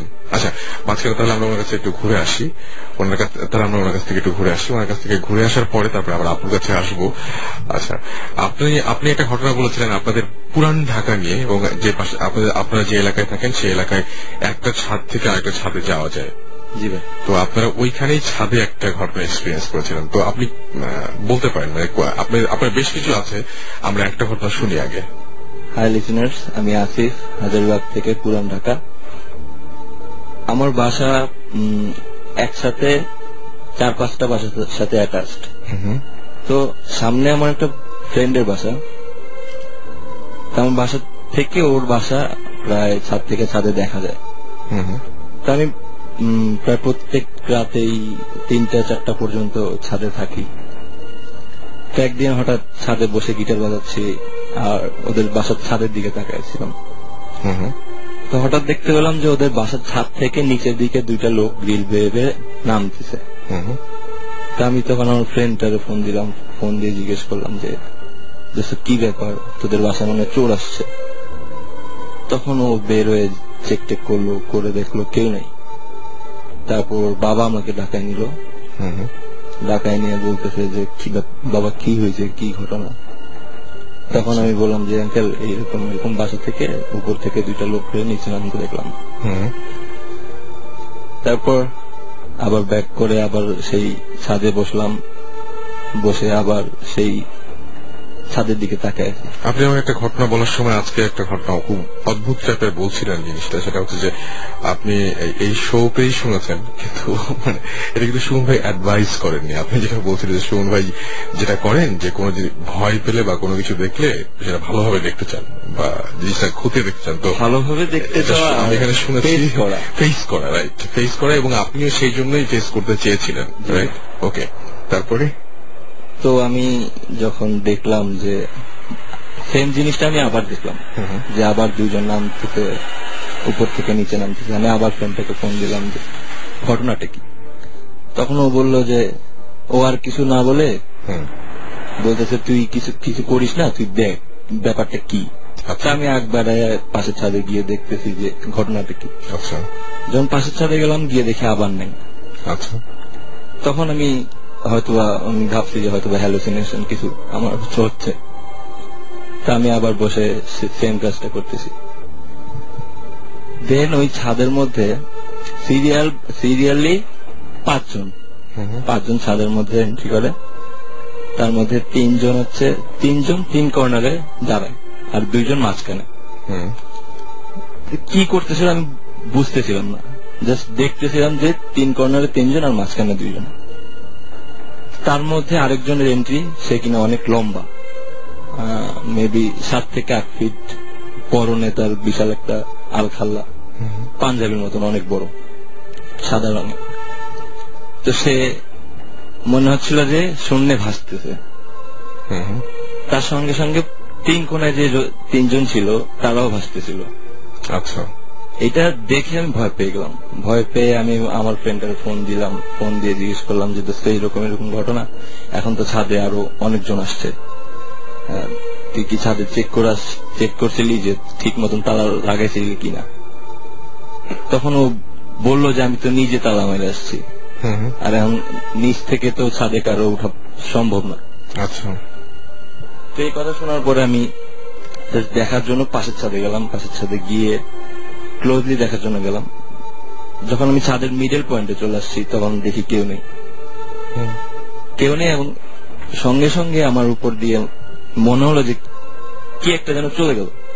আচ্ছা গরম হাওয়ার মতন, আর মনে হচ্ছিল যেন সুই বিতেছে শরীরের মধ্যে। আর কে যেন আমাকে বুকের মধ্যে প্রচন্ড জোরে একটা লাথি মারে, আর তখনই আমি অজ্ঞান হয়ে পড়ে যাই। দেন সকালবেলায় আমি ঘুম থেকে উঠি আমার বিছানায়, বাট আমার যে ইনস্ট্রুমেন্ট গুলো ছিল, গিটার ছিল, তারপর পানির বোতল ছিল, আমার লাইটার ছিল, সব আমি ছাদে পাই। ওকে, ইন্টারেস্টিং। আচ্ছা আপু, আপনার কি আর কোনো ঘটনা আপনার শেয়ার করার মতো আছে কিনা? আপনাদের ওইখানে জানা বা শোনা এরকম কিছু, রহনপুরেই হোক সেটা, বা দিনাজপুরে হোক, বা আপনি ইন্ডিয়ায় ছিলেন অনেকদিন সেখানে হোক, এরকম কোনো ঘটনা কি আছে নাকি? আর ঘটনা বলতে আমি ওই আমাদের কমিউনিটিরই আরেকটা কালচারের কথা বলছিলাম, যেটা ছিল ডাইনি বিদ্যা। সেটা তো এই জিনিসটা আসলে বোঝা যায় না কারো বাইরে থেকে, যে ইনি আসলে এই বিশেষভাবে ডাইনি বিদ্যাটা মহিলারা চর্চা করেন, এবং এটা তাদের একটা কমিউনিটি থাকে। তো কমিউনিটির ভিতরে তারা যে কাজটা করেন সেটা হলো যে তারা রাত্রে বেলা তাদের কিছু মিটিং হয় আর কি, তারা মিট করেন রাত্রে। এই সময় আমরা এক ধরনের বিশেষ ধরনের ঝাড়ু ইউজ করি, যেটা ফোল্ড করা হয়, মানে রাউন্ড রাউন্ড রাউন্ড, এবং তারা ওই এটাকে খুলে তারা গায়ের মধ্যে র্যাপ করে নিয়ে তারা এই বৈঠকটা করে আর কি। এটা অনেকেই জানে এবং এটা খুবই কমন একটা ব্যাপার। এটা যে কোনো রেগুলার যে কোনো সাঁওতাল কমিউনিটির যে কোনো লোককে আপনি জিজ্ঞেস করলেই এই বিষয়টা জানতে পারবেন। তো এরা হয় যে মানে এরা মানুষের বেসিক্যালি ভালো করে না কখনোই, সারা সবসময় ক্ষতিই করে। ধরেন আপনার উপর কোনো আক্রোশ আছে বা আপনি হয়তো কারোকে কোনো ক্ষতি করতে চান, সেক্ষেত্রে তারা তাদের এই ব্ল্যাক ম্যাজিকের যে এটা করে ফেলে। সেক্ষেত্রে হয় কি যে লোকটা অসুস্থ হয়ে যায়, তারপর মারা যায়। তো এটাকে বলা হয় যে মানে আমরা যেটা বলি সেটা হচ্ছে যে খাওয়া আর কি, মানে ইন্টারনাল কিছু অর্গান তারা আর কি পছন্দ করে খাইতে, যেমন লিভার টিভার এগুলা আর কি অ্যাটাক করে বেশি। তো আমি আপনাকে একবার ফোনে বলছিলাম, কিন্তু এটা আমার খুব ফ্যামিলির খুবই একটা মানে ঘটনা, ভিতরের ঘটনা। তারপরেও এটা আমি শেয়ার করবো বিকজ যেটা মানে আমরা এক্সপিরিয়েন্স করছি নিজে। সেটা হলো যে আমার বাবা কথা বলছিলাম আপনাকে, যে উনি এখন নাই, কিন্তু ওনার মানে এটা শেষ দিকের একটা ঘটনা, যতদিন বেঁচে ছিলেন। তো উনি মানে আমি আগেও বলেছি যে আমরা দাদা বাড়িতে যেতাম না, এবং আমার জেঠু উনিও মারা যান এবং আমার বাবা একা ছিলেন। তো বাবা চিন্তা করলেন জেঠু মারা যাবার পরে যে মানে বিষয় আশয়গুলো ভাবে পড়ে আছে, কেউ তো নাই আর দেখার, তো এগুলোকে একটু বিলি বন্দোবস্ত করে তারপরে এগুলা ঠিকঠাক করে রাখা উচিত, এটা মনে করে উনি গেলেন দিনাজপুর থেকে গাইবান্ধা গেলেন। তো গাইবান্ধা যাওয়ার পরে এই জিনিসটা কিন্তু তার যে ওখানে শরীর বা অন্যান্যরা ছিলেন, হ্যাঁ, এটা তারা সহজভাবে নেননি। সহজভাবে নেননি এবং তাদের ভিতরে যে এই ধরনের একটা ব্ল্যাক ম্যাজিকের টেন্ডেন্সি আছে এটা আমরা জানতাম, বাট এটা যে এরকম ভয়ঙ্কর কিছু হয়ে যাবে এটা আর আমরা কেউ ভাবিনি। এবং ওইখানে কাজকর্ম সেরে আসার পরে বাবা ফিরে আসার পর থেকে অসুস্থ হয়ে পড়েন। মানে অসুস্থতাটা এমন যে মানে উনি মানে খুব তাড়াতাড়ি ওনার মানে শারীরিক অবস্থার অবনতি হতে থাকে। তো সেক্ষেত্রে ডাক্তারের চিকিৎসা তো চলছিল, কিন্তু যেহেতু আমরা জানি যে এরকম একটা ব্যাপার আছে, তো আমি দেখেছি যে বাবা যেদিন মারা যান সেদিন পর্যন্ত আমাদের বাসায় একজন কবিরাজ ছিলেন, মানে কনসাল্টিং এর জন্য, প্লাস অন্যান্য জানি না বিভিন্ন ধরনের কর্মকাণ্ড চলছিল। মানে ওনারা জানতেন যে বিষয়টা এরকম হচ্ছে। কিন্তু বাবা মারা যাবার পরে যেটা আমরা জানতে পারি, মানে পরে মা আমাদেরকে বলেন, মাও আমাদের কাছে বলেন না এই বিষয়টা, সেটা হচ্ছে যে বাবা ছিলেন ডায়াবেটিসের রোগী, যার কারণে তাকে মাঝে মাঝে রাত্রে উঠতে হতো। তো গ্রাম ছিল, তো মানে টয়লেটটা ছিল বাইরে, তো উনি প্রায় মাঝে মাঝে উঠতেন। তো একদিন মানে উনি ওইভাবে মানে রাত প্রায় 2টা-2:30টার দিকে, গ্রাম তো মানে এটা তো গভীর রাত, তো উনি ওই সময় মানে হাঁপাতে হাঁপাতে দৌড়াতে দৌড়াতে পাশের মানে গ্রামে, মানে একটা পাড়ার মতোই, ওখানে আমার আবার মামার শ্বশুর বাড়ি, তাদের বাসায় গিয়ে মেইন দরজায় খুব মানে ধাক্কাধাক্কি। তো সেই সময় আমার উনি আর কি মামার যে শ্বশুর মশাই উনি উঠে আসে, জিজ্ঞেস করেন, মানে দরজা খুলে দেখে যে আমার বাবা এরকম হাঁপাইতেছে। তখন জিজ্ঞেস করে যে কি হয়েছে, তখন বলে যে ঘরে ঢুকানোর পরে বলে যে আমি এরকম উঠছিলাম, তো দেখি যে উঠানের উপরে এরকম বসছে, সভা বসছে ডাইনিদের, হ্যাঁ, এবং তারা সবাই মিলে একযোগে আমাকে তাড়া করছে এবং তাদের তাড়া খেয়ে আমি এখানে চলে আসছি। তো তারপরে তো সে আর ভয়ে যাইতে পারে না বাবা, সে ওনাকে নিয়ে আসে রাতে। নিয়ে আসার পরে তো মানে এই জিনিসটা উনি যে দেখে ফেলছে, প্লাস একটা আক্রোশও ছিল হয়তো বা, তারপর থেকে তারা মানে বলে দিছিল যে 3 মাস উনি বাঁচবেন, তারপর আর বাঁচবেন না, এবং এক্স্যাক্টলি আফটার 3 মান্থস উনি মারা গেছিলেন। এবং পরে আমি দেখছি যে উনি যেদিন মারা গেছেন সেদিন পর্যন্ত উনি ওই কবিরাজের সাথে, এবং সে ওই আমাদের সাঁওতাল কমিউনিটির একজন কবিরাজ, যিনি সবসময় বাবাকে এই ব্যাপারে মানে অনেক করছিলেন, প্লাস ডাক্তারের চিকিৎসাও চলছিল। তো আমি এটা যে মানে এটা এখানে দেখছি, প্লাস এই কারণে মানে আমি বিষয়টা আপনি যেটা জিজ্ঞেস করছিলেন বিশ্বাস করি কিনা, এটা আসলে খুবই রিয়াল, মানে এটা আমরা সবসময় এক্সপিরিয়েন্স করি। যেমন হুট করে কোথাও গেলে কিছু কিছু ব্যাপার যেটা মেনটেন করতে হয় সেটা করি। মানে কোথাও গেলে হুট করে খাওয়ার আগে কারো বাসায় আমরা আগে বলে নিই যে আমি কিন্তু জানি যে হোয়াট ইজ হ্যাপেনিং, মানে এটা একটা ডিক্লারেশন যে আমি জানি, তুমি যত করো আমি জানি। কিছু কিছু ব্যাপার আছে, নিয়ম কানুন যেটা মেনটেন করতে হয় যখন আমরা কারো বাসায় যাই। তো এটা একটা ঘটনা, মানে সত্যি ঘটনা। এটা তো একদম আপনাদের ফ্যামিলিরই ঘটনা, এবং এরকম ঘটনা নিশ্চয়ই অনেক আপনারা শুনেছেন যে আপনাদের কমিউনিটিতে এটা মানে অহরহ হচ্ছে, মানে খুব ফ্রিকোয়েন্টলি হচ্ছে। এই যে মানে ডাইনিদের সব হয়, ডাইনিরা খেপে যায় বা যেটা বলে নাকি ক্ষতি করে, কখন ক্ষতি করে বা কেন ক্ষতি করে, মানে এটা কি কেউ ক্ষতি করায় তাদেরকে দিয়ে, নাকি তারা নিজেরাও অনেক সময় ক্ষতি করে বসে?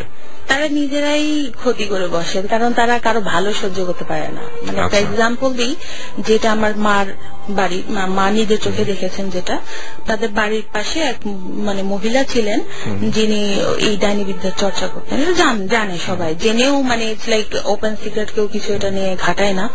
তো উনি পাশে বাড়িতে এক মহিলা আর মেয়ে তারা মাছ ধরতে গেছে। তো মাছ আর আসার পরে সেই বুড়ি রাস্তায় তাকে পায়ে জিজ্ঞেস করছে, কিরে মাছ কয়টা পেলি? তো ওই ছোট মেয়েটা বলছে যে দূর, মাছ পাই নেই। তারপরে 2-1টা মাছ পাইছিল, কিন্তু সঠিকভাবে উত্তর দেয়নি, তার সাথে মানে একটু মিসবিহেভ করছে। তারপরে সেই মহিলা বলছে, খাবি বেশি করে খাবি, বুঝবি। এটা বলার পরে সে বাসায় গেছে। রাত্রের বেলা তার বমি পায়খানা হাবি জাবি হয়ে সে রক্ত বমি টমি করে ওই রাতেই মারা গেছে। মানে এই টাইপের তারা আর কি, মানে প্রচন্ড রকমের খারাপ মানে রিয়াক্টিভ, মানে সেটাই অ্যাভয়েড করাই ভালো আর কি, সেটাই। সুতরাং মানে ঝামেলায় বেশি না যাওয়াই ভালো। আমরা কিছু SMS পড়ে ফেলি। আমাদেরকে SMS করেছেন, দেখতে পাচ্ছি যে ঘোস্ট এম্বাসি তিনি SMS করেছেন।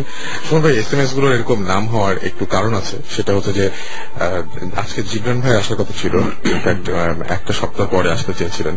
তো জিবরান ভাই একটা পুরস্কার ঘোষণা করেছেন সবার জন্য, যে তোমরা নাম পাঠাবা, নাম পাঠানোর পরে সবচাইতে বেশি যে নামটা মানে ভালো হবে, নাম দেওয়া ভালো হবে, সেই নামটাকে আমি যেদিন ছিলাম না সেদিন সেগুলো হয়েছে, আমি সেদিন ঘোষণা দিয়েছে। তো এই জন্যই মনে হয় সবাই বলছেন, যেমন যে ব্র্যাড পিট মোহাম্মদপুর থেকে SMS করেছেন আমাদেরকে। মোহাম্মদপুর থেকে ব্র্যাড পিট মানে খুবই মানে উনি এত ব্যস্ততার মাঝখানেও যে বাংলাদেশে এসেছেন এবং মোহাম্মদপুর অবস্থান করছেন, এই জন্য আমরা ধন্য মনে করছি। এঞ্জেলিনা জোলি কোথায় আছে এটা জানা দরকার। এবং ইমা SMS করেছেন আমাদেরকে, এছাড়াও আমাদেরকে SMS করেছেন ডন বরিশাল, রুবেল দিনাজপুর থেকে SMS করেছেন।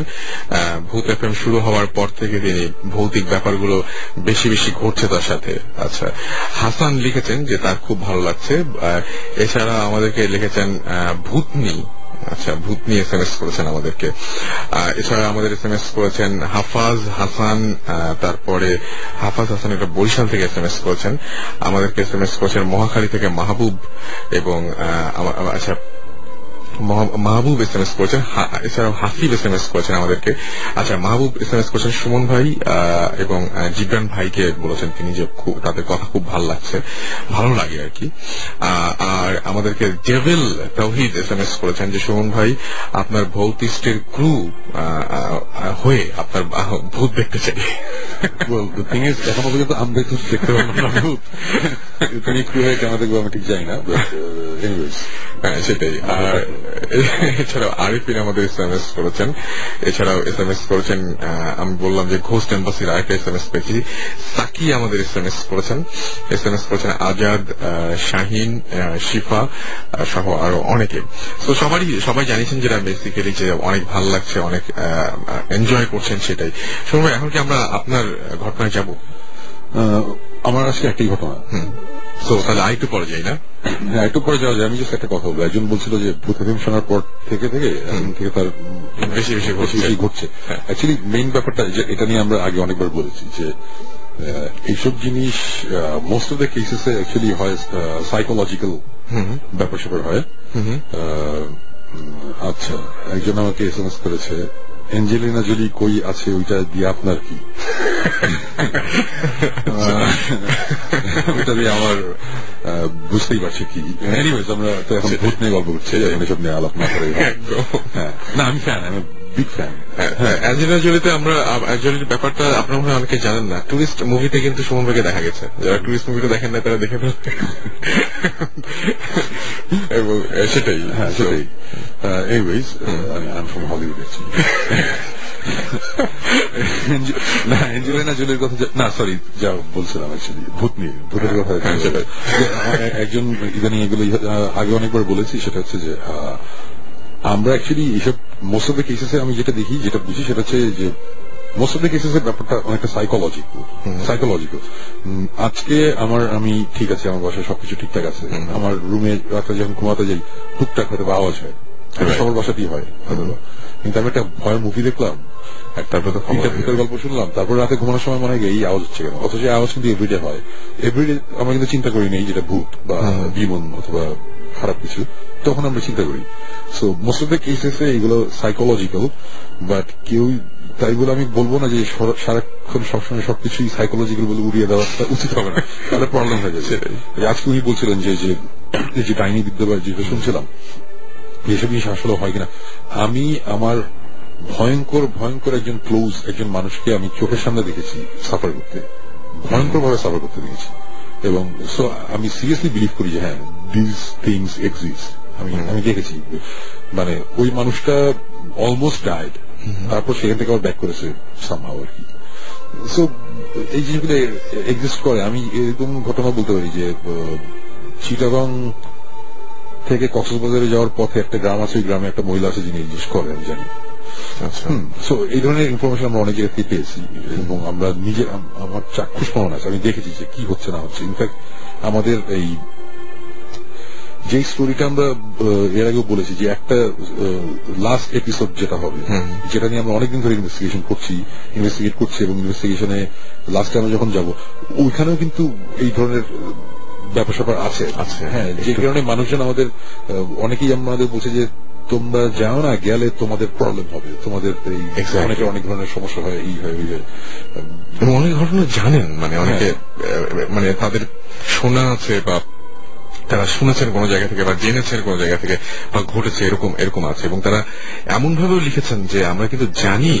সো সুমন ভাই, মানে কিছু ইমেল আছে এরকম যে প্রথমে একটা এক্সপিরিয়েন্স শেয়ার করেছে বা ভূত এফএম নিয়ে ভালো কিছু বলেছে, তারপর লাস্ট পার্টটা সুমন ভাইয়ের জন্য এটা তাকে মানে জানিয়ে দেওয়া হোক। সো আমি রিকোয়েস্ট করে একদম সবার কনসার্নের জন্য, মানে ব্যাপারটা হচ্ছে কি যে আমরা ওইটা নিয়ে ঘাটাঘাটি করছি অনেকদিন, আমরা এখন অনেক কিছু জানি।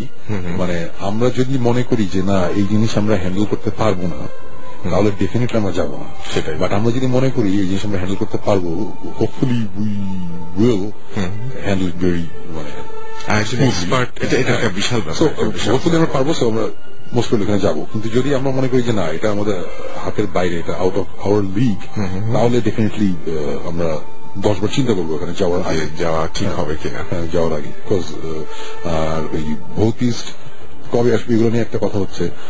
ব্যাপারটা হয়েছে যে আমাদের তো ছিল খুব শীঘ্রই ঘোষণা দেওয়া, বাট ফ্র্যাঙ্কলি স্পিকিং আমার মনে হয় না মেয়ের মিডের আগে, হয়তো মেয়ের 3rd উইক বা 4th উইকে হয়তো বা আসবে। বিকজ আমাদের এখন সবচেয়ে বড় সমস্যাটা যেটা হয়ে গেছে যে আমরা যে নাটকগুলো বানাচ্ছি এগুলো আমরা জাস্ট কোনো মতে একটা 18 মিনিটের নাটক বানানো আমরা এইভাবে করছি না। আমরা এটার পিছনে অনেক বেশি সময়, এফোর্ট, টাকা পয়সা সবকিছু দিচ্ছি। আমরা চাচ্ছি যে এই নাটক পার্টটা অ্যাটলিস্ট দেখে যেতে মানুষজন যাতে মনে করে যে হ্যাঁ এটা একটা হলিউডিশ অথবা জাপানিজ হরর টাইপের, ওই টাইপের আমরা একটা ফিল দেওয়ার চেষ্টা করছি। সো এই কারণে আমাদের খুব দেরি হচ্ছে। বাট আমি এতটুকু বলবো যে এই যে সবাই যে এত কষ্ট করে এত মাস ধরে ওয়েট করছে, ইটস ওয়ার্থ ইট আমার মনে হয়। একটু ওয়েট করা ভালো। আমরা চাচ্ছি যে যখন আমরা অন এয়ারে আসবো তখন সবাই দেখে যেতে বলে যে না এইটা একটা আউট অফ দ্য বক্স, একটা অন্যরকম জিনিস হয়েছে। আমরা তো খালি ইনভেস্টিগেশনের পার্ট দেখাচ্ছি না, নট দ্যাট যেটা জাস্ট গোস্ট হান্টার্স অথবা জাস্ট এই যে গোস্ট আর কি জানি আছে ওই যে। আচ্ছা, ইদানিং তো আরো অনেক কিছু শুরু হয়েছে। আমরা খালি ওরকম করছি না, আমাদের এটার সাথে একটা নাটক পার্টও আছে। সো আমরা দুটো মিক্স করে একটা জিনিস, এটা খুব ভালো হয়েছে। এটা খুবই ভালো হয়েছে। এক্সপ্লেনেশন অনেক কিছুর মানুষ চায় বা জানতে চায়, সুতরাং ওই যে এপিসোড যাওয়ার পরে যে আবার এক্সপ্লেনেশন না এক্সপ্লেইন করা যে কেন কি হয়েছে বা কি, এটা মানুষ মনে হয় আরো অনেক বেশি এনজয় করবে। এক্স্যাক্টলি, কারণ প্রথম দিন দেখছে। এবং এটা কি সময় এরকম নিয়ম আছে যে মানে এরকম ভাবে প্ল্যান আছে যে সপ্তাহে 2 দিন পর পর হচ্ছে নাকি? না, অ্যাকচুয়ালি 1 উইক ওয়েট করতে হবে অনেক জন্য, মানে ওই এক্সপ্লেনেশনটা পাওয়ার জন্য আরো একটা উইক। আমরা এক পার্টে দেখাবো যে একটা নাটক, এটা 18 মিনিট টাইপের। অনুষ্ঠানটা অ্যাকচুয়ালি 22 মিনিটের হয়, আধা ঘন্টা শো গুলোর মধ্যে 8 মিনিট অ্যাড থাকে। সো 22 মিনিটের মধ্যে হয়তো বা 18 মিনিট থাকবে নাটকটা, আর 4 মিনিট থাকবে আমাদের কথাবার্তা, যে আমরা ওখানে যাচ্ছি কি, মানে কেন যাচ্ছি কি একদম। সো তারপরে হচ্ছে টু বি কন্টিনিউড। মানুষজন 1 উইক ওয়েট করবে পরের উইকে যে অ্যাকচুয়ালি আমরা ওখানে যাওয়ার পরে অ্যাকচুয়ালি কি হয়েছে না হয়েছে ওটা দেখার জন্য। আচ্ছা, এমনিতে আমরা তো পরিচিত মুখ কিছু দেখবই নাটকগুলোতে, অপরিচিত মুখ নিশ্চয়ই কিছু থাকবে। হ্যাঁ, অপরিচিত মুখ তো থাকবেই। পরিচিত মুখ ওকে আমি বলি, আমাদের এখন পর্যন্ত নাটকে মনোয়ার নামে একজন আছে, সে থিয়েটার করে এবং খুব ভালো একটা, এবং তার মুখের এক্সপ্রেশন অনেক জোস। মানে ও একটা করেছে ডক্টর ডেথ, আমাদের একটা নাটক আছে, ওটাতে সে ছিল।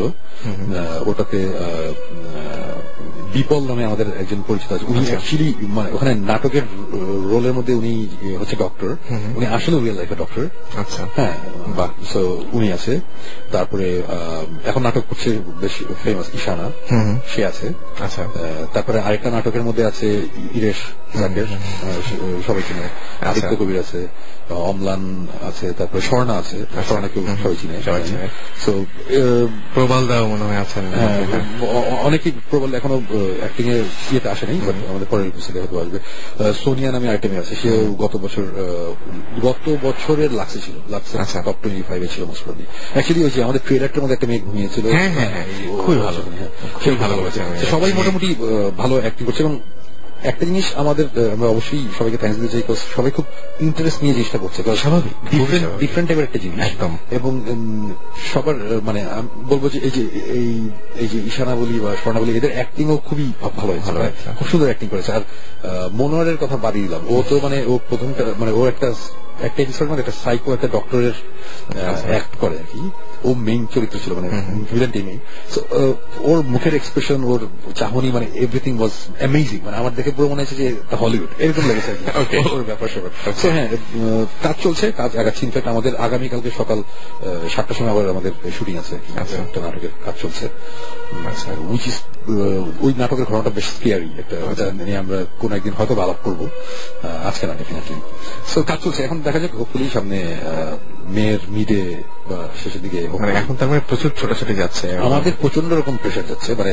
আর ব্যাপারটা হচ্ছে যে যেমন সাকিবের যেমন চাকরি থাকে, এই সেদিকে জীবনের অন্যান্য কাজ থেকে আমরা চাইলেই যে কোনো সময় শুটিংটা করতে পারছি না, আমাদের চুজ করতে হয় উইকেন্ড আবার আমার কনসার্ট থাকে, আবার উইকেন্ড আবার ভূত এফএম থাকে। সো এই কারণে একটু অবস্থা। বাট আমি এতটুকু গ্যারান্টি দিতে পারি যে এপ্রিলের মেয়ের পর থেকে আমরা ইনশাল্লাহ ভূত এফএমে আমরা রেগুলার থাকবো। ওই সময় মেইন প্রেশারটা চলে যাবে। তো আর আরেকটা ব্যাপার হচ্ছে যে আমাদের যে প্ল্যানটা সেটা হচ্ছে যে ভূত স্টার এপিসোড দেখানো হলো, দেখানোর পরে নেক্সট যে ভূত এফএমটা থাকবে ওই ভূত এফএমে আমরা ওই ভূত স্টার এপিসোডটা নিয়ে আলাপ করবো। আরেকজন আমাদের জিজ্ঞেস করতে পারে যে কি হইতে পারে না হইতে পারে, আমরা অনেকে গেস করতে বলবো, ওইটা নিয়ে আমরা আবার একটা মজা, এটা খুব মজা হবে, এটা ইন্টারেকশন থাকবে। আর যেমন ওই সবাই তো এখন ইনভেস্টিগেশন গুলো দেখে নাই, এবং একটা ইনভেস্টিগেশনে এরকম হয়েছিল যে আমি তোমাকে কল দিয়েছিলাম, তো ওই জিনিসগুলো ওরা দেখতে পারবে, কল দিচ্ছি রেডিও ওই কানেকশন গুলো তারা পাবে আর কি। আর লাস্ট ইনভেস্টিগেশনটা তো আমরা অ্যাকচুয়ালি চেষ্টা করবো যে ওই সময় রেডিও ফুটের সাথে একটা কিছু একটা করতে, মানে ভূত এফএমের সাথে যদি একই দিনে না পড়লেও স্পেশাল ভাবে যদি কিছু একটা খুবই ভালো হয়। আমরা যেটা আমাদের মোটামুটি ফিক্স করা যায় আসলে খুব ভালো। আমরা তো ইনভেস্টিগেশন শুরু করবো রাত 12টা থেকে, ওই রাতটা যদি আমরা একটু স্পেশাল রাখি যে রাত 12টা থেকে এভরি আওয়ারে আমরা 10 মিনিটস করে আপডেট দিব বা 5 মিনিটস করে আমরা একটা আপডেট দিচ্ছি, ওই রাতটা না সবাই একটু জাগলো, দেখলো এত সবাই এক্সাইটেড। ডেফিনেটলি সবাই আমার সাথে থাকবেন, থাকবে। তো সুমন ভাই, এই যে মানে এখন তো একদম পুরোপুরি নতুন ভাবে বাংলাদেশে একটা জিনিস শুরু হচ্ছে এবং নতুন ভাবে শুরু করছেন এবং প্রায় শেষের দিকে, মানে খুব বেশি হলে হাতে গোনার একটা মাস বা 1.5 মাস বা ধরলাম 2টা মাস। তো এই মুহূর্তের কেমন লাগে? এই মুহূর্তের আমি ভয়ঙ্কর এক্সাইটেড কজ এই মানে এই কি বলবো যে এই 6-7 বছরের একটা প্ল্যান, জাস্ট একটা রিয়েলিটি টিভি শো দেখে একটা আইডিয়া মাথায় আসা, এটা করবো বলা, এটা যদি করতে পারতাম খুব ভালো হতো বলা, আর সিরিয়াসলি করে ফেলাটা কিন্তু অনেক বড় ব্যাপার। থ্যাংক গড যে আমাদের এই লজিস্টিক সাপোর্ট বা ফ্রেন্ড মানে এই সবাই আশেপাশে ছিল, আমাদের অনেক ধরনের হেল্প করেছে। সো হ্যাঁ, আমি ডেফিনেটলি অনেক বেশি এক্সাইটেড।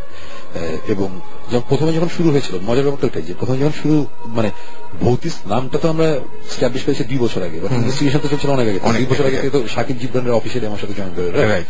সো এই 2-2.5 বছর আগে সাকিব যখন আসে জিবরানকে নিয়ে, তখন ব্যাপারটা এরকম ছিল যে আমরা একটা মজার একটা জিনিস করছি। আচ্ছা, এবং আমি এখন জানি যে আমি এই মুহূর্তে যখন দেখি যে এইসব কাজ নিয়ে সাকিব যেই পরিমাণ এফোর্ট দিচ্ছে, মানে এটা আনবিলিভেবল। মানে সেও পুরোপুরি মানে ইন্টু ভৌতিক। সো এই জিনিসটাই মজার যে আমরা শুরু করেছিলাম যেভাবে, আস্তে আস্তে ব্যাপারটা সিরিয়াস হতে এখন এরকম একটা পর্যায়ে চলে আসছে যে আমরা এনজয় করছি, আবার মানুষজন ওয়েট করছে, এটা খুব মজার ব্যাপার। এবং এই যে ড্যানিয়েল যখন আমাদের কাছে আসলে বললো যে আমরা একটা রেডিও শো করলে কেমন হয়, আপনারা ওরকম একটা জিনিস করতেছেন, আমরা যেটা করি একটা মিক্স করলে কেমন হয়, আমরা বললাম আচ্ছা ঠিক আছে। তারপরে আজকে আমরা এই যে ভূত এফএম, এই আমাদের তো ভূত এফএম 1 বছর তো হয়নি, রাইট? এখন 1 বছর হয়নি। সো আমরা লাস্ট ইয়ারে 12,500 এসএমএস আসছে, কত এরকম। So this is amazing. এগুলো তো মানে খুবই, মানে বলবো যে এটা খুবই একটা, এটা আমাদের সাফল্য একটা, রাইট? সো এবং সত্যি মানে এখন অনেক ভালো লাগার সময়, এবং আমার মনে হয় যে অন এয়ারে গেলে আরো এরকম ধরনের অনেক কিছু অন এয়ারে আসতে মানে different ball game, whole new scenario আসবে একদম। সময় আমরা ওই ঘটনাটা তাহলে চলে যাই এখন, যে মোটামুটি টাইম হয়েছে। এখন ঘটনা ফার্স্টলি আমি বলি যে আজকে সাকিব এবং জিবরান নাই, এবং আমাদের ভৌতিস্টের অ্যাকচুয়ালি ইনভেস্টিগেশন আমরা বন্ধ করে দিয়েছি বেশ কয়েকদিন আগে থেকে, বিকজ আমাদের ইনভেস্টিগেশন আমাদের হাতে আসে বেশ কিছু, আমরা নাটকগুলো করছিলাম। আচ্ছা, আমাদের ইনভেস্টিগেশনের ব্যাপারটা ছিল না আর কি।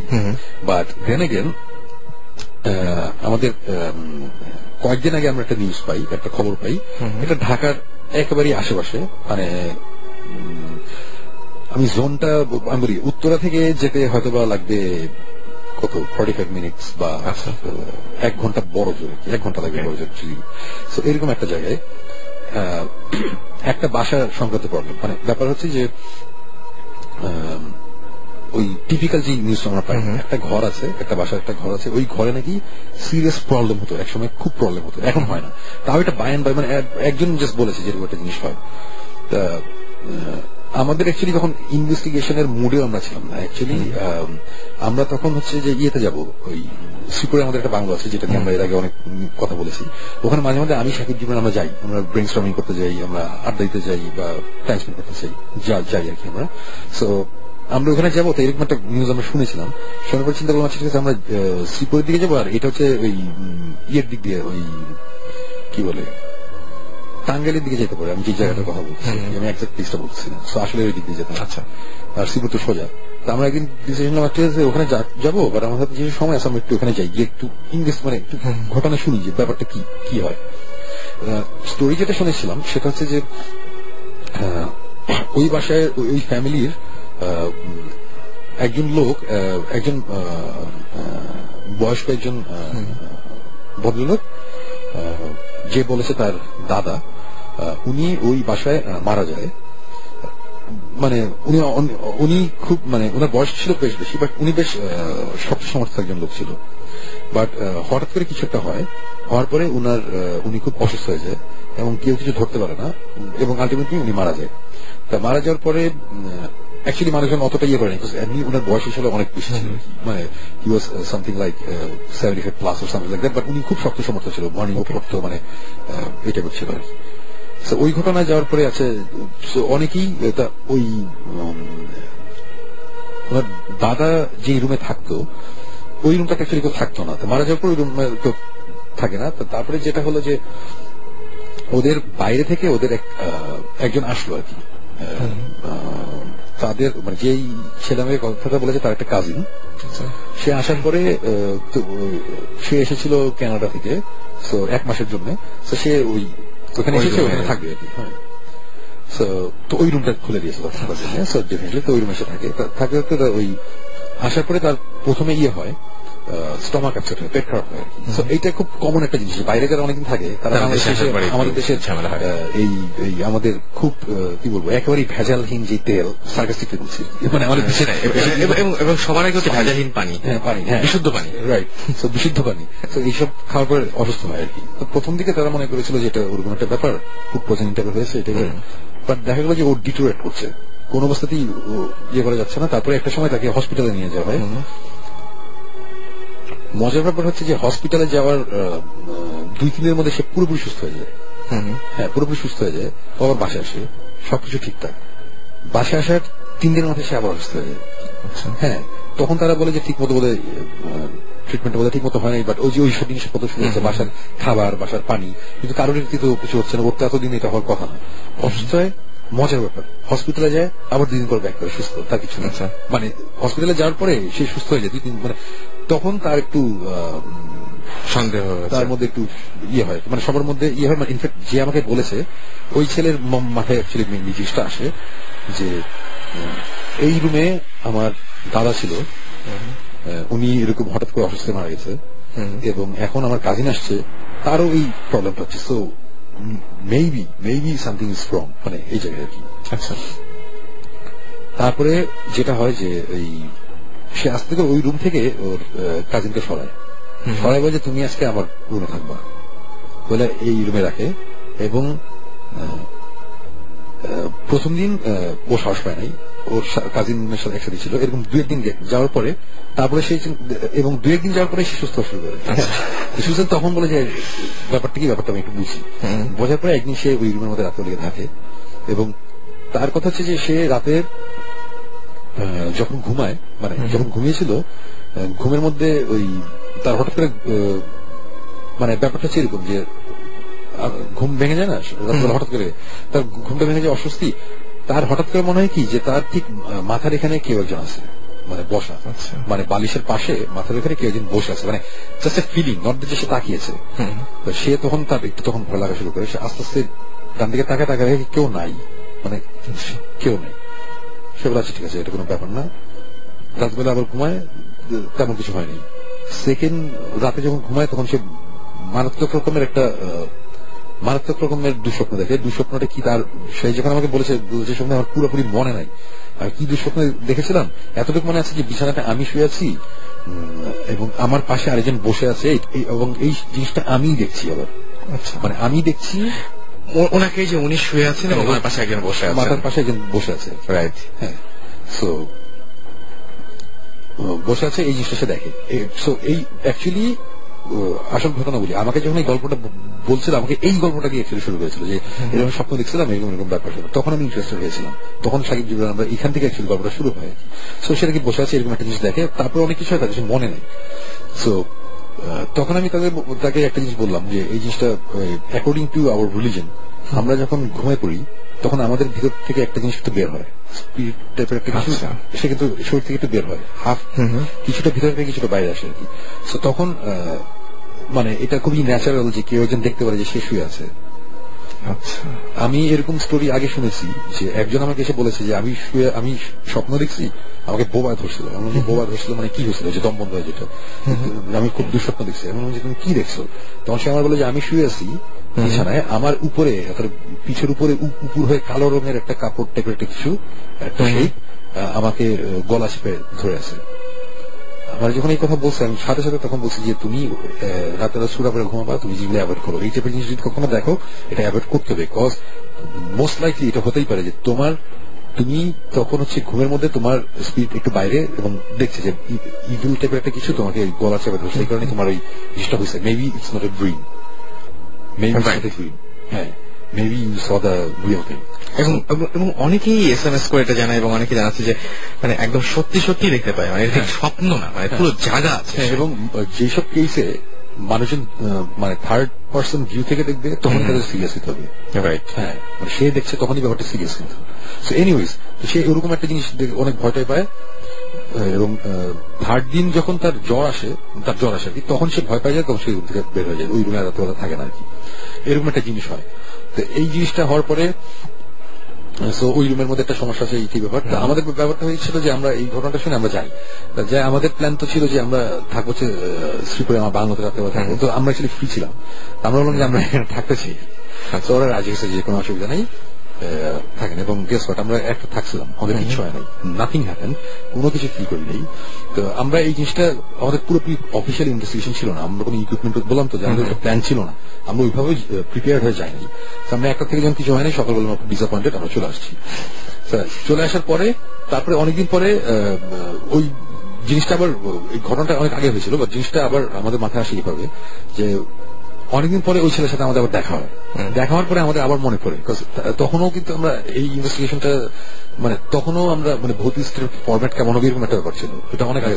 আর এটা এখনকার, তারপরে ঘটনাটা নতুন, বেশি আগের না। তো ওর সাথে কথা হয়, তখন আমরা বললাম যে ওই রুমটা কি এখনো ওরকম আছে, রুমে কি কেউ থাকে? বলে না, রুম তো কেউ থাকে না, ওই রুমের মধ্যে জিনিসপত্র আছে, বাট কেউ রাত্রেবেলা থাকে না। আমি বললাম যে আচ্ছা ঠিক আছে, ফাইন। আমরা আবার আমরা ওই রুমে গিয়া আমরা থাকবো, আমরা থাকবো নাকি আমরা যাইতে চাই। তো আমরা গেলাম, যাওয়ার পরে রাত্রেবেলা আমরা, ফ্র্যাঙ্কলি স্পিকিং, রাত্রেবেলা আমরা ঘুমাই না, আমরা কি ঘুমাই না, বাট যাওয়ার পরে একটু অন্যরকম লাগছিল, মানে মনে হচ্ছিল যে সামথিং রং, কি যেন একটা প্রবলেম, এই টাইপের একটা লাগছিল, অসুস্থ লাগছিল। বাট রাত্রেবেলা কিছু হয়নি, আমরা ঘুমাইও নেই, কিছু হয় নাই। বাট এবার বেশ নাশরন্দা ছিলাম যে না, আমরা এক রাত না, আমরা দরকার 2-3 রাত থাকবো, কোনো অসুবিধা নেই। তো এই হচ্ছে অবস্থা। আমরা ওই দিন সবকিছু ঠিকঠাক, আমরা আবার দিনের বেলা আবার ব্যাক করছি, আমার কাজ ছিল, আমরা রাতে লাগিয়ে থাকবো। দিনের বেলা ব্যাক করছি, ব্যাক করে রাতের বেলা আবার গিয়ে থাকছি। রাতের বেলা যখন গিয়েছি ততক্ষণে দেখলাম যে রুম টুম পুরো পরিষ্কার করা, বাসাতেও জেনে গেছে, মানে এখন তো ভূত সব জানে, মানে অন্যরকম ব্যাপার আর কি। হ্যাঁ, অন্যরকম খাতির, খাবার টাবার রান্না করা, বিশাল ব্যাপার। এবং রুম টুম পুরো পরিষ্কার করা, একটু সুন্দর ইয়ে করা। ইনফ্যাক্ট রুমের মধ্যে আগে ইয়ে ছিল একটা, ওই কি বলে জাজিম বলে না, মোটা জাজিম টাইপের ছিল, তোষকের মতো মোটা ছিল। এটা এখন আবার তারা আবার খাটো একটা খাট দিচ্ছে না। বললাম যে এত কিছু দরকার ছিল না, এটা হইতো এই ব্যাপার স্যাপার। তা আমরা কিন্তু অলরেডি ডিসঅ্যাপয়েন্টেড, আমরা কিন্তু 2 বার থাকছি, কিছু হয় নাই। মানে এইবার রাত গেছে আসে আজকে লাস্ট রাত এইটাই ব্যাপার। এবং রাত্রেবেলা আমরা যখন এর আগের রাতে কিন্তু আমরা ঘুমাই নাই, সকালবেলা আমরা কাজে চলে গেছিলাম, যেটা বললাম যে আমাদের কাজ ছিল, আমরা ঢাকায় ব্যাক করছিলাম। সো আমরা খুব টায়ার্ড এবং গেছি, এবং যাওয়ার পরে আমাদের সবার কথা একটাই যে আমরা আসি ঘুম পেলে ঘুমাবো, কোনো অসুবিধা নেই, এটা কোনো ইটস নট বিগ ডিল। মানে জিনিসপত্র তো ফিল করে বা অসুস্থ হবে, কিছু একটা হবে, ওটা তো আমাদের জন্য জেগে থাকতে হবে। আমরা যেটা করেছি যে আমাদের ওই যে ক্যামেরাটা সবকিছু সেট করেছি, সেট করার পরে আমরা রাত্রেবেলা বসে আড্ডা দিচ্ছি, গল্প করছি, এভরিথিং ইজ ফাইন, কোথাও কোনো সমস্যা নেই। বাট হঠাৎ করে আমার একটা জিনিস হয়, আমার এই যে ঘাড়ের এই সাইড একটু কেমন করে, হ্যাঁ একটু ঠান্ডা লাগে, একটু অন্যরকম, আমার একটু ওরকম হচ্ছে। তখন আমি জিবরান আবার এগুলো খুব ভালো বুঝি, আমি জিবরান বলছি, জিবরান এই তুমি কি কিছু বুঝতেছো নাকি? জীবন বলে যে শুনবে আমারও লাগতেছে, বাট আমাদের দুজনের মধ্যেই না তখন কাজ করতেছে ব্যাপারটা এরকম যে এটা তো সাইকোলজিক্যাল, বিকজ আমরা তো 2 বার ফ্লপ মারছি, এবার নিশ্চয়ই আমরা চাচ্ছি যে একটা কিছু হোক, আমাদের সাইকোলজিক্যাল এই জিনিসটা হইতেছে। তো আমরা এগুলো নিয়ে ওয়েট করে দিচ্ছি। সাকিব ততক্ষণ ঘুমাই গেছে, সে প্রচন্ড টায়ার্ড ছিল, তার সেটাকে খুব দৌড়াদৌড়ি ছিল আর কি কাজে। তো ফাইন, আমরা সবাই ঘুমাবো, এরকম একটা সিচুয়েশন। একটা সময় সকাল মানে কি তখন বোধহয় রাত 7টা থেকে 7টা বাজে, তো ততক্ষণ আমি ঘুমাইছি, জীবনে ঘুমাই গেছে, আমিও তখন মানে ঘুমাইতে চলে গেছি বা কিছু। বাট আমার ঘুম ভাঙছে, এবং গেস হোয়াট, ওই যে বোবা ধরলে যেরকম হয় ওই ধরনের একটা মানে প্রচন্ড ভয় আমার ঘুমিয়ে গেছে, মানে আমার দমটম বন্ধ হয়ে গেছিল আর কি, মানে যেটা হয় আর কি। ওঠার পর আমি উঠছি, ওঠার পর মানে পুরো ঘামটাম ছুটে গেছে, মানে বেশ ভয় পেয়েছি আর কি, সোজা কথা। সো তখন আমি যখন ভয় পেয়েছি, আমি তখন মানে ফার্স্টে তো কিছুক্ষণ লাগছে যে আমার একটু নর্মাল হতে যাচ্ছে, ঠিক আছে, আমি নর্মাল হওয়ার পরে আমার মনে হচ্ছে যাচ্ছে ঠিক আছে, ভয় পেয়েছি, এটা কিছু না, এটা বোবা ধরছিল যে জিনিসটা হয়, হয়তো বা ওই যে খিচুড়ি খাইছিলাম, মানে কিছু হয়তো বা বদ হয়েছে, মানে অনেক সময় এইসব কারণে শরীর খারাপ থাকবে, বুকে গ্যাস টেস্ট ফর্ম করলে প্রেশার দিলে তখন এই টাইপের খারাপ লাগে আর কি। সুইটা বসে আছে, কোনো অসুবিধা নেই, কিছু নেই। এবং স্টোরিটা তারপরে খুব ধুম করে শেষ হয় আর কি। আমাদের ওই রাতে কিছু হয় নাই। তো ওই রাতে যখন কিছু হয় নাই, আমরা মানে ফ্লপ মারতে দিয়েছি যে আচ্ছা ঠিক আছে, এটা আসলে কিছু না, কিছু হবে না। বাট এই লাস্ট রাতটাতে আমাদের একটু লাগছিল। এই করতে করতে হঠাৎ করে সাকিব একটা জিনিস বললো যে শোন ভাই, আমরা তো এখানে সবকিছু সেট করছি, এইটাই করছি, আমরা তো এই ইলেকট্রোম্যাগনেটিক ফিল্ড দিয়ে তো আমি আগের দিনও টেস্ট করছি, আমরা কিন্তু এই জিনিসটা আজকে করিনি, যেহেতু আজকে রাতে প্রবলেম হয়েছিল আমরা কিন্তু আজকে করিনি।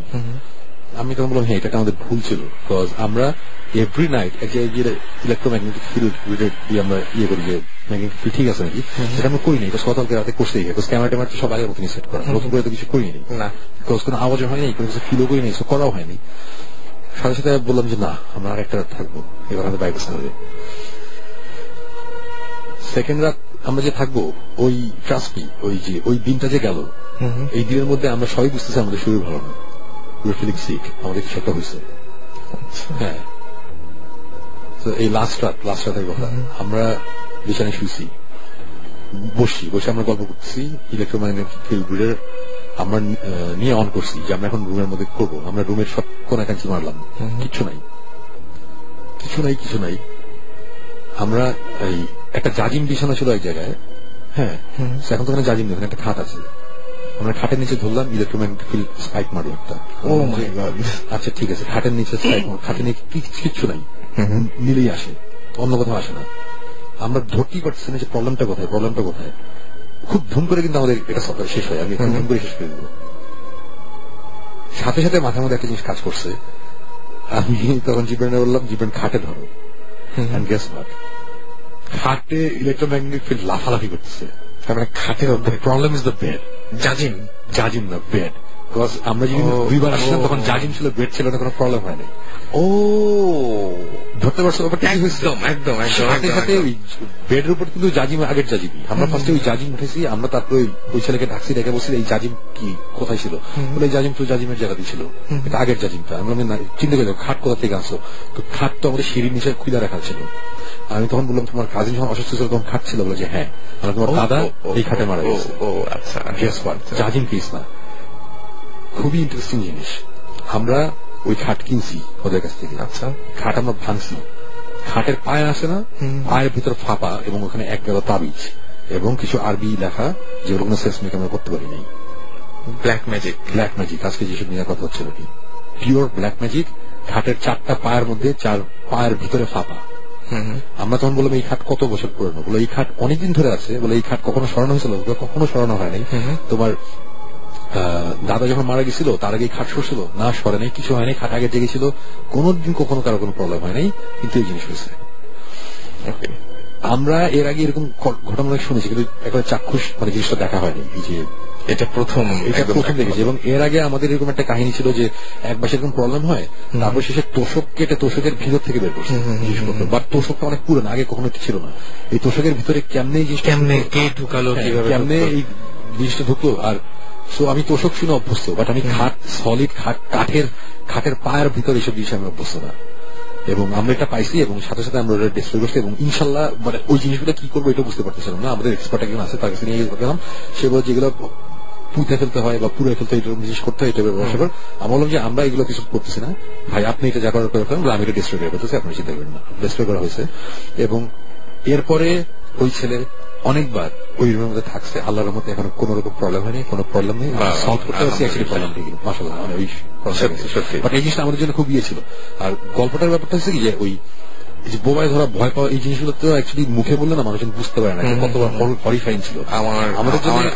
মানে যখন আমরা ফিল করি তখন কিন্তু অ্যাকচুয়ালি আমরা বুঝি যখন এটা হয়, প্রচন্ড হরিফাইং একটা ব্যাপার ছিল, অনেক ঘামটাম ছিটেছেন মতো একটা অবস্থা ছিল, ওটা বুঝতে পারিনি। বাট ইন্টারেস্টিং ব্যাপার ছিল এইটাই যে আমরা এতদিন 4বার আমরা একবারের জন্য আমাদের মাথায় আসে ভাই যে এই রুমের মধ্যে যে একটা চেঞ্জ হয়ে যে ঢুকছে এগুলো মাথায় আসতেছিল না, মানে খুবই ইয়ে লাগছে এই ব্যাপারটা খুবই এবং সত্যি হুট করেই শেষ হয়ে যায় জিনিসটা। এবং আমরা যেমন ওই যে এই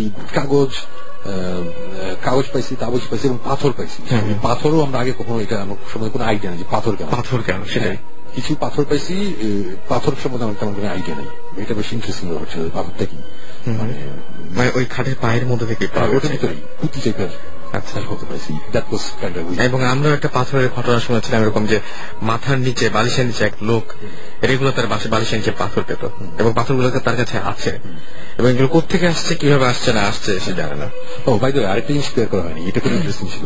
আমরা খাটের পায়াটা ভাঙছি, মানে খাটটা যখন আমরা যা যা করছি করার পরে আমরা কিন্তু পুরো খাটে যতবার আমরা ইলেকট্রোম্যাগনেটিক ফিল্ড মারছি আমরা কিন্তু কিছু পাইনি। ইনফ্যাক্ট ওই জিনিসগুলোর মধ্যে কিন্তু কিছু নাই।